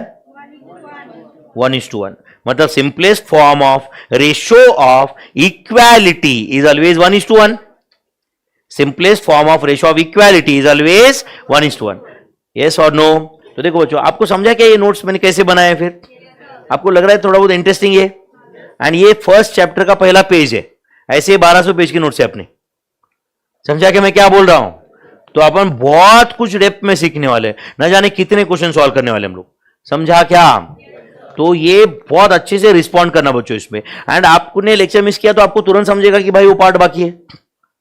समझा या नहीं? तो आपको ये सब कुछ कंप्लीट रखना है. Is that clear my friends? Yes. ये जो मैं लिखता हूं बच्चों यहां पे, इसका सॉफ्ट कॉपी भी मैं आपको टेलीग्राम ग्रुप पे भेज दूंगा. समझा क्या? मतलब बाय चांस आपका कभी एक आधा आपने लिखा बट आपको लगता है कि नहीं यार मैंने गलत लिखा है, क्या कुछ प्रॉब्लम है, तो आप मेरे नोट के साथ कंपेयर कर सकते हो फिर ये. But at the end of every chapter I said, not on daily basis, not on. Chapter खत्म हो गया मैं भेज दूंगा, चैप्टर खत्म हो गया भेज दूंगा. हर जो चैप्टर खत्म होगा उस दिन मैं आपको टेलीग्राम पे इसका सॉफ्ट कॉपी भी शेयर करूंगा बच्चों. मतलब मैंने जो लिखे हुए हैंड रिटन नोट्स है वो भी आपको मिल जाएंगे, मतलब विद सॉल्यूशन भी मिल जाएगा आपको. तो बाय चांस कोई आपने एक चैप्टर में मान लो अच्छे से नहीं लिखा है तो maybe you can take print of जो मैंने क्लास में लिखा है, फिर करेक्ट और not, even that can become notes और नॉट. समझा मैं क्या बोल रहा हूं? अदरवाइज आपके पास में हर नोट्स का हार्ड कॉपी रहेगा जिसमें आप खुद लिखोगे बच्चों, तो आपके पास इंडिया का सबसे बेस्ट स्टडी मटेरियल रहेगा. समझा क्या मैं क्या बोल रहा हूं? राइट. आपको और कुछ भी करने की जरूरत नहीं रहेगी. Is that clear my friends? ठीक है. तो what is simplest form of ratio of equality? बोलो. 1:1. अब एक क्वेश्चन है यहां पे, find the simplest form of ratio of some quantities. कोई दो क्वांटिटी दी है आपको, जो नोट्स मैंने दिए वो रीडेबल है ना बच्चों, या बहुत गंदा हैंडराइटिंग है? ठीक ठाक है ना? नहीं बहुत अच्छा नहीं है बट रीडेबल है मेरे ख्याल से, है ना? Okay. Find simplest form of ratio of some quantities. तो अब बताओ पहला जो क्वांटिटी है वो क्या है? 3 hours 5 minutes 8 seconds एंड दूसरा है 8 hours 10 minutes 40 seconds. इसका रेशियो फाइंड करना है ये दो क्वांटिटीज का. तो अब बताओ बच्चों कैसे करें? सबसे पहले तो दोनों को आपको एक सेम यूनिट ऑफ मेजरमेंट में लाना पड़ेगा. मैंने आपको रेशियो में पहला सेंटेंस क्या लिख के दिया था? बोलो पहला sentence, ratio is a fraction used for comparison of 2 or more quantities which are of same type expressed in the same unit of measurement. Expressed in the same. तो आप बताओ बच्चों यहां पे आवर्स, मिनट, सेकंड्स, ये बहुत कुछ है. यस और नो? तो हम लोग इसको दोनों क्वांटिटीज को हम लोग क्या करेंगे? सेकंड्स में कन्वर्ट करेंगे, तो ताकि मे भी अपने को रेशियो मिल जाएगा. चलो एक मिनट मैं सॉल्व करता हूं, पहले बाद में लिखो आप. पहला क्या है बोलो? 3 hours 5 minutes 8 seconds divided by क्या करना है अपने को? बोलो 8 hours 10 minutes 40 seconds. बराबर है बच्चों? अच्छा बताओ ये 3 hours मतलब 3 into 60 इतने मिनट्स हो जाएंगे, एंड इसको मैं इंटू 60 कर दूंगा तो क्या हो जाएगा? ये सेकंड्स. तो इतने सेकंड्स है, प्लस 5 मिनट्स मतलब 5 into 60 इतने सेकंड्स हो जाएंगे. यस और no? Plus 8 seconds. Do you agree my friends? Divided by, हाँ बोलो, ये 8 hours मतलब 8 into 60 ये क्या हो जाएगा? मिनट्स. अरे 8 hours मतलब कितने मिनट्स? 8 into 60 480 मिनट्स ना, एंड 480 मिनट्स मतलब इंटू 60 तो क्या मिल जाएगा मुझे? सेकंड्स. प्लस अब 10 मिनट्स मतलब 10 into 60 इतना सेकंड्स है, प्लस 40 सेकंड्स. तो एज इट इज लिखूंगा मैं. यस और नो? तो करो 3 into 60 into 60 वो कितना होता है? 10,800 सेकंड्स आता है. यस और नो? 10,800 seconds plus 5 into 60. चलो मैं यहां पे फिर भी लिख लेता हूं आपके लिए. Tell me, is it 10,800 seconds plus 300 seconds plus 8 seconds divided by, हाँ बोलो, 8 इंटू 60 कितना था ये? 8 इंटू 60 कितना था? Is it 28,800 seconds plus 600 seconds plus 40 seconds. सही है क्या बच्चों? तो बोलो, is it 10,800 plus 308? Tell me, is it 11,108 seconds divided by, हाँ बोलो, 28,800, हाँ, plus 640. Tell me, is it 29,440 seconds. ये रेशो है. बट आप मुझे बताओ, ये सिंपलेस्ट फॉर्म में है क्या? ये सिंपलेस्ट फॉर्म में है क्या? आप ही बताओ मुझे. ये रेशो सिंपलेस्ट फॉर्म में है क्या? नहीं है. तो फिर क्या करेंगे? इसको डिवाइड करेंगे. किससे डिवाइड करो? आप ही बताओ. एक काम करो, पहले 8 से डिवाइड किया जाता है क्या? चेक करो. 11,108 डिवाइड बाई 8 कितना था? नहीं, डिवाइड बाई 8 नहीं हो रहा है. डिवाइड बाई 4 करो. 11,108 डिवाइड बाय 4 करो, कितना आता है? हाँ बोलो, 2,777. एंड 29,440 डिवाइडेड बाय 4 करो, हाँ बोलो कितना आता है? 7,360. और बताओ, कोई नंबर से ये दोनों को डिविजिबल होता है क्या? होता है तो बहुत अच्छा है, नहीं होता है तो जो आया वही आंसर है. समझा क्या आपको ये? तो ये जो आया हुआ है, it is the simplest form of the ratio. It is the, बोलो, simplest form of the ratio. कितने लोगों को समझा ये? ईमानदारी से बताओ. समझा रहेगा तो हाथ ऊपर करने का. जनरली समझा आपको ये? तो मैंने दोनों क्वांटिटीज को सेकंड्स में कन्वर्ट किया, दोनों को बोलो सेकंड्स में कन्वर्ट कर दिया एंड फिर रेशो लाया. तो tell me my friends, right, whether the final answer is, क्या है फाइनल आंसर? बोलो final answer. What is the simplest form of this ratio? बोलो answer. 2,777 is to 7,360 is the simplest form of this ratio. Yes or no? कुछ गया क्या दिमाग में? लिखा क्या आपने आंसर? लिखा नहीं रहेगा तो अब लिखो. तो ये जो दो क्वांटिटीज मुझे दिए थे उसका रेशो मैंने फाइंड कर दिया इन अ सिंपलेस्ट फॉर्म. पहले तो मैंने दोनों क्वांटिटीज को सेकंड्स में कन्वर्ट कर दिया. दिखा क्या आपको? दोनों क्वांटिटीज को किस में कन्वर्ट कर दिया? सेकंड्स में.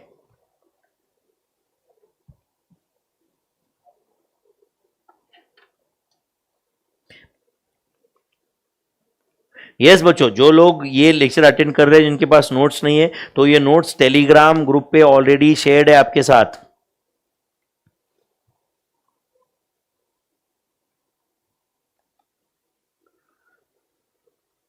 ठीक है बच्चों?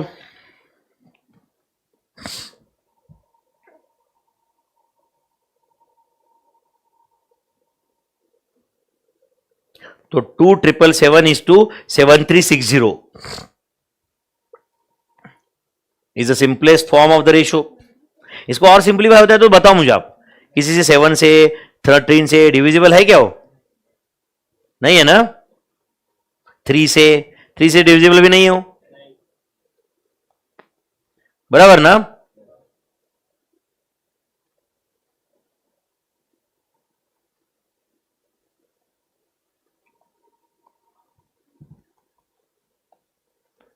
यस, समझे बच्चों ये? अच्छा बताओ, 11 पॉइंट क्या लिखा है उन्होंने?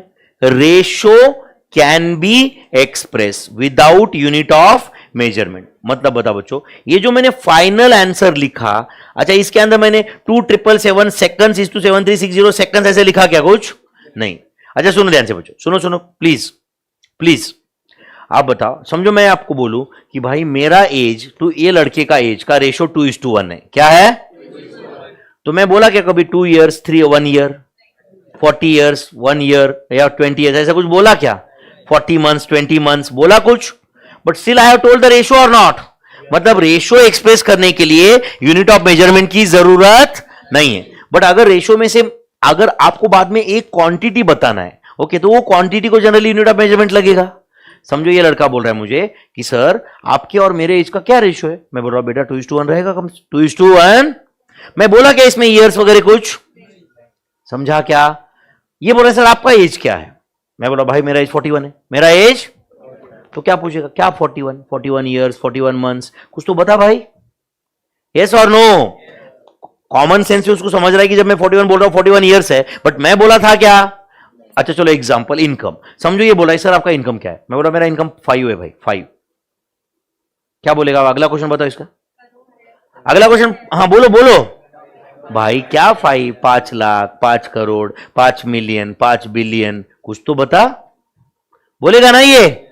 बट समझो इसने पूछा था कि सर आपका और मेरे पापा का इनकम का क्या रेशियो रहेगा, मैं बोल रहा हूं भाई रहेगा 5:80, 5:80 या 5:81, समझा या नहीं। अब बताओ ये 5:81 में मैं बोला क्या, 5 लाख इस टू 81 लैक्स, मैं बोला क्या 5 करोड़ के इस टू 81 करोड़, फिर भी रेशियो तो एक्सप्रेस हो गया ना, फिर भी रेशियो तो एक्सप्रेस हो गया कि नहीं। इसका मतलब रेशियो को एक्सप्रेस करने के लिए यूनिट ऑफ मेजरमेंट की जरूरत नहीं है, बट उसमें से एक क्वांटिटी को एक्सप्रेस अगर करना है आपको बाद में, तो quantity will be express with unit of measurement. तो बताओ ये सेंटेंस सही है क्या, ऑल द रेशियोज आर, बोलो unit free, ratio can be express without unit of measurement, बोलो ratio can be express without unit of measurement. तो देखो अगर मैं समझो ऐसे लिखा यहां पे एक सेंटेंस, तो आप बताओ मुझे वो सही है क्या, ratio of 8 kilograms, 12 kilograms is 8:12, that is 2:3। अब बताओ बच्चों, क्वांटिटी जो थे मैंने वो बोला किलोग्राम्स में है, करेक्ट और नॉट, बट अब बताओ मैंने रेशियो को एक्सप्रेस करते वक्त यूनिट ऑफ मेजरमेंट में लिखा क्या, मैंने उसको 8 किलो इस टू 12 किलो, नहीं, उसको मैंने सिंपलेस्ट फॉर्म में 2:3 लिखा, उसमें लिखा क्या मैंने कुछ किलोग्राम, ग्राम, कुछ लिखा क्या, नहीं। तो ratio can be express without unit of measurement, समझा क्या, ratio can be express, ratio can be, बोलो ratio can be express without unit of measurement. I hope you are understanding this, yes obviously ये video के description में भी notes है, ratio can be express without unit of measurement, समझा क्या बच्चों। अब चलो एक सिंपल अपन क्वेश्चन डील करते हैं, चलेगा बच्चों। 5 hours and 5 minutes का रेशियो चाहिए आपको, एंड जो भी रेशियो चाहिए उधर सामने हेडिंग क्या लिखा है, ratio in a simplest form. अपन साथ में सॉल्व करेंगे बच्चों, कोई आगे गड़बड़ करके कुछ ऐसा तो है नहीं कि अपने को कोई भारत रत्न मिलने वाला है, ध्यान दे रहे हो कि यहां पे सब लोग। अच्छा 5 hours 5 minutes, ये तो 1:1 होगा, 1:1, अरे वो 5 hours है, अगला 5 minutes है, वो 1:1 होगा क्या, नहीं। तो चलो एक काम करेंगे, दोनों को आप क्या करेंगे, मिनट्स में कन्वर्ट करते, चलेगा क्या। तो आप मुझे बताइए 5 hours मतलब 5 into 60, इतने मिनट्स हो गए, एंड ये नीचे 5 minutes है, डू यू एग्री। अब बताइए दोनों मिनट्स में आया क्या, तो आप बताओ 5 कैंसल हुआ, वेदर आंसर 60:1, तो टेल मी वेदर आंसर 60:1। अच्छा कैंसल होता है ना ऐसे, ऑब्वियसली क्यों नहीं होता है, यस और no. All the terms of the ratio can be multiplied और divided by same non zero number. तुम चाहो तो इसको 300:5 ऐसे लिख सकते थे, पहले क्या लिख सकते थे, 300:5, बट 300:5 का सिंपलेस्ट फॉर्म क्या है फिर, 60:1। कितने लोगों को समझाइए, yes good. Next 5 hours and 10 minutes, 5 hours and is to 10 hours and 15 minutes करना है क्या बच्चों सॉल्व ये। चलो बताओ बच्चों मुझे 5 hours मतलब कितना होता है बच्चों, 5 into 60, इतने मिनट्स हो गए, प्लस और 10 मिनट आगे, डिवाइडेड बाय, हाँ बोलो 10 hours मतलब 10 into 60, इतने मिनट्स हो गए, प्लस 15 मिनट्स, सही है क्या बच्चों। तो बताओ ये 5 into 60 कितना आता है, 300, plus 10 is 310 minutes, divide by 615 minutes. एक काम करो दोनों को 5 से डिवाइड करो, हाँ क्या आता है, दोनों को 5 से डिवाइड किया तो 62 is to 123, सही है क्या बच्चों। इसको और सिंप्लीफाई होता है क्या बताओ, और कोई 3 से वगैरह डिवाइड होता है क्या दोनों को, आपको लगा नहीं सर एक फ्रैक्शन में जाने दो, तो फ्रैक्शन में गया तो सिंपलेस्ट फॉर्म नहीं होगा ना, फिर इंटीजर होल नंबर्स के फॉर्म में होना चाहिए रेशो, तो ही हम उसको क्या बोलेंगे, सिंपलेस्ट फॉर्म, क्या बोलेंगे। तो ratio is generally express in it's simplest form. तो ये जो क्वेश्चन हमने लिखा था उसका फाइनल आंसर क्या है बच्चों, 62 इज टू 123, 62 इज टू, समझा क्या बच्चों? टफ था क्या ये? Next 6 feats 8 inches. बट बताओ बच्चों, ये सॉल्व करने के लिए अपने को फीट्स एंड इंचेस का रेशियो पता होना चाहिए, या फीट एंड इंचेस का रिलेशन पता होना चाहिए। तो 1 फुट में कितने इंचेस होते हैं? अरे अपना जो लॉन्ग स्केल होता है ना, वो 1 फुट का होता है। एक कितना होता है? एंड 12 इंचेस होते हैं उसमें। कितने होते हैं? तो पता नहीं है तो यहां पे लिख देना, please note 1 foot is equal to 12 inches. Please note 1 foot is equal to 12 inches. तो आप बताओ बच्चों, ये 8 फीट मतलब कितने इंचेस हो गए? 8 इंटू 12 प्लस 6 इंचेस तो है ही, डिवाइडेड बाय 12 फीट मतलब 12 इंटू 12 इतने इंचेस हो गए, प्लस 8 इंचेस। बराबर है क्या बच्चों? तो बोलो ये 96 plus 6 is it 102 inches, divided by, बोलो 152 इंचेस। सही है क्या? एक काम करो, दोनों को 2 से डिवाइड करो। पहले क्या आता है बोलो? 51 इज टू 76। और सिंप्लीफाई होता है तो बताओ। यस, और सिंप्लीफाई होता है क्या? ये नहीं होता है। तो answer is 51 is to 76। 51 is to 76 is the answer। Tough है बच्चों ये? टफ है क्या? चलो अगला क्वेश्चन अपन सॉल्व करेंगे। क्या क्या है बोलो? ये 8 metres 10 centimetres is to 10 metres 18 centimetre. तो आप बताओ मुझे, आपको मीटर एंड सेंटीमीटर का रिलेशन पता है क्या? क्या होता है बोलो? 1 metre is equal to 1 metre is equal to 100 centimetre. अच्छा बताओ 1 सेंटीमीटर इज इक्वल टू कितना मिलीमीटर होता है? 10 मिलीमीटर। जस्ट आपके नॉलेज के लिए बाजू में लिख रहा हूं, समझ रहे हैं ना आपको ये? यस और नो? अच्छा 1 किलोमीटर इज इक्वल टू क्या होता है? 1000 मीटर्स। तो 1 मीटर में कितने सेंटीमीटर होते हैं, 1 किलोमीटर में कितने मीटर्स होते हैं, 1 सेंटीमीटर में कितने मिलीमीटर्स होते हैं, वो दिया हुआ है मैंने। तो बताओ 1 metre is how many centimetres? 100 centimetre. तो 1 metre is equal to millimetre कितने आएंगे बताओ? Can I say 1 metre is equal to 1000 millimetres? अरे 1 मीटर 100 सेंटीमीटर और 1 सेंटीमीटर में 10 मिलीमीटर्स है, तो 1 मीटर में 1000 मिलीमीटर्स हो गए कि नहीं? इसमें भी डाउट है कि आपको? ये लिखे क्या आप लोग? लिखे क्या मेरे भाई? चलो बोलो फिर। अभी 8 मीटर्स मतलब पहले तो सेंटीमीटर कितने होते हैं वो बताओ? 8 into 100 plus 10 divided by 10 into 100 plus 18। तो tell me my friends, is it 810 centimetres divided by 1018 centimetre. चलिए काम करो, दोनों को 2 से डिवाइड करो। हाँ बोलो क्या आता है? 405 डिवाइडेड बाय 509। और कुछ सिंप्लीफाई होता है तो वो करो, सिंप्लीफाई होता है तो करो, नहीं होता है तो यही आंसर है। It is 405 is to 509 is the simplest form of the ratio. Is the, बोलो मेरे भाई, simplest form of this ratio. सही है बच्चों? समझा आपको यहां तक? चलो और एक क्वेश्चन सॉल्व करते, बाकी अपन कल देखेंगे। बोलो ये पहला क्या है? 5 मिनट्स एंड 33 सेकंड्स। अच्छा यहां पे लिख के देना की जरूरत है क्या बच्चों? 1 मिनट मतलब कितने सेकंड्स वगैरह? नहीं ना? चलो बोलो फिर।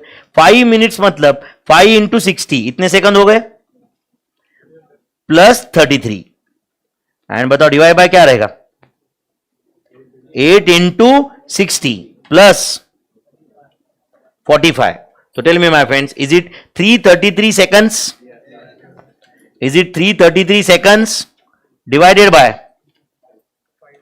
480? बराबर है ना बच्चों? Is it 525 seconds? और कुछ सिंप्लीफाई होता है तो करो। मेरे ख्याल से 3 से डिवाइड हो सकता है दोनों को, तो 3 से डिवाइड किया तो क्या आएगा बोलो? 111 इज टू 175 और कुछ डिवाइड होता है तो कर लो, नहीं होगा ना अभी, तो 111 is to 175 is answer. 111 is to 175 है ना बच्चों, is the simplest form of the answer. Yes और नो? यहां तक समझा क्या बच्चों? पक्का? चलो आज इतना, ये क्लास इतना कर लेते, बाकी कर लेंगे. अब अभी देखो बच्चों, अब ये कुछ बचा है तो आपने ये घर पे अभी नहीं कंप्लीट करने का. प्रैक्टिस के लिए क्या करना है वो मैं बाद में बताऊंगा आपको. ज्यादा आपको बहुत ही सॉल्व करने की इच्छा हो रही तो रफ में करने का. समझ रहा है क्या? क्लास नोट्स अपन क्लास में बनाएंगे. समझा क्या? चलो बोलो. ये 8 GB is to 512 MB है, तो आपको GB और MB का रिलेशन पता है क्या? ओके, पता नहीं है तो जस्ट आपके नॉलेज के लिए यहां पे लिख के देता हूं मैं. 1024 बाइट्स का होता है 1 किलोबाइट. क्या होता है? 1. देन 1024 किलोबाइट्स का होता है 1 मेगाबाइट. क्या होता है? 1 मेगाबाइट. ध्यान दे रहे हो क्या बच्चों? देन 1024 मेगाबाइट्स का होता है 1 gigabyte. 1 GB, 1 gigabyte. Then 1024 gigabyte का क्या होता है? बोलो. 1 टेराबाइट. इसके आगे भी है बट जनरली अपन नॉर्मल अभी तक ऐसा इतना आगे नहीं गए. बराबर है ना? यस और नो? चलो बोलो फिर. अभी जो मैंने दिया हुआ है GB एंड MB है, तो मेरे ख्याल से 1024 MB का 1 GB होता है. तो एक काम करेंगे हम लोग, 8 इंटू 1024 करते हैं इसको, तो ये MB में आ जाएगा. यस और नो? डिवाइडेड बाय 512 बोलो MB. तो दोनों MB में आ गए क्या बच्चों? तो tell me whether answer is 16:1. मैंने 1024 डिवाइड बाय 512 का आंसर कर दिया 2. नहीं समझा आपको? अरे ये 1024 समझा ना, 512 कट हो गया, ये 2 हो गया ना, तो 8 इंटू 2 16:1. यस और no? 16:2 is 16:1 is the simplest form. नहीं समझा आपको? अच्छा नहीं तो 8 इंटू 1024 करो, डिवाइड बाय 512 है, तो उसके बाद में डिवाइड करो तो भी आंसर आ जाएगा. Weather answer is 16:1. कंफर्टेबल हो क्या बच्चों इसमें? फिर सच्ची में कंफर्टेबल हो क्या? आपको थोड़ा बहुत एक मैथ्स कैसे रहने वाला एक ओवरऑल अंदाज आया क्या? या आपको लगा कि नहीं भाई ये टीचर के साथ अपनी फ्रीक्वेंसी मैच नहीं होगी, ऐसा लग रहा है? क्या लग रहा है? तो एक पहले 2-4 लेक्चर था अपन थोड़ा फ्रीक्वेंसी मैच कर लेते, उसके बाद में और भी मजा आएगा आपको क्लास में. समझा ना? मैं भी थोड़ा आपको समझ लेता हूं, आप भी मुझे समझ लो, है कि नहीं? अभी पहले तो क्या करते, आप भी नाटक करते हो, मैं भी करता रहूंगा शायद, है ना? बराबर है ना? But hope I am sure मैं नहीं कर रहा हूं. मैं जैसा लास्ट डे तक मैं ऐसे ही रहूंगा. समझ रहा है ना? इससे प्यार से बात करूंगा ना इससे ज्यादा कुछ, बट इससे थोड़ा बहुत डांट बढ़ सकती है, प्रोवाइडेड डिपेंड करता है आपके बिहेवियर पे. ठीक है? हाँ भाई, कभी डांटा तो चलेगा ना तुम्हें? तुम्हें तो आदत नहीं है. हाँ आदत है, आदत डांटने की तो आदत है या नहीं है? क्या वो भी नहीं है? क्या बात कर रहे हो? क्या नाम है भाई तुम्हारा? सच मतलब सच बोल रहे हो या झूठ बोल रहे हो भाई? क्या होता, आज तक किसी ने डांटा नहीं? हाँ दोस्तों से पढ़ी है. अच्छा कौन सी, मतलब लेवल 1 की गालियां है या level 5? Sub level, all levels. Okay ठीक है.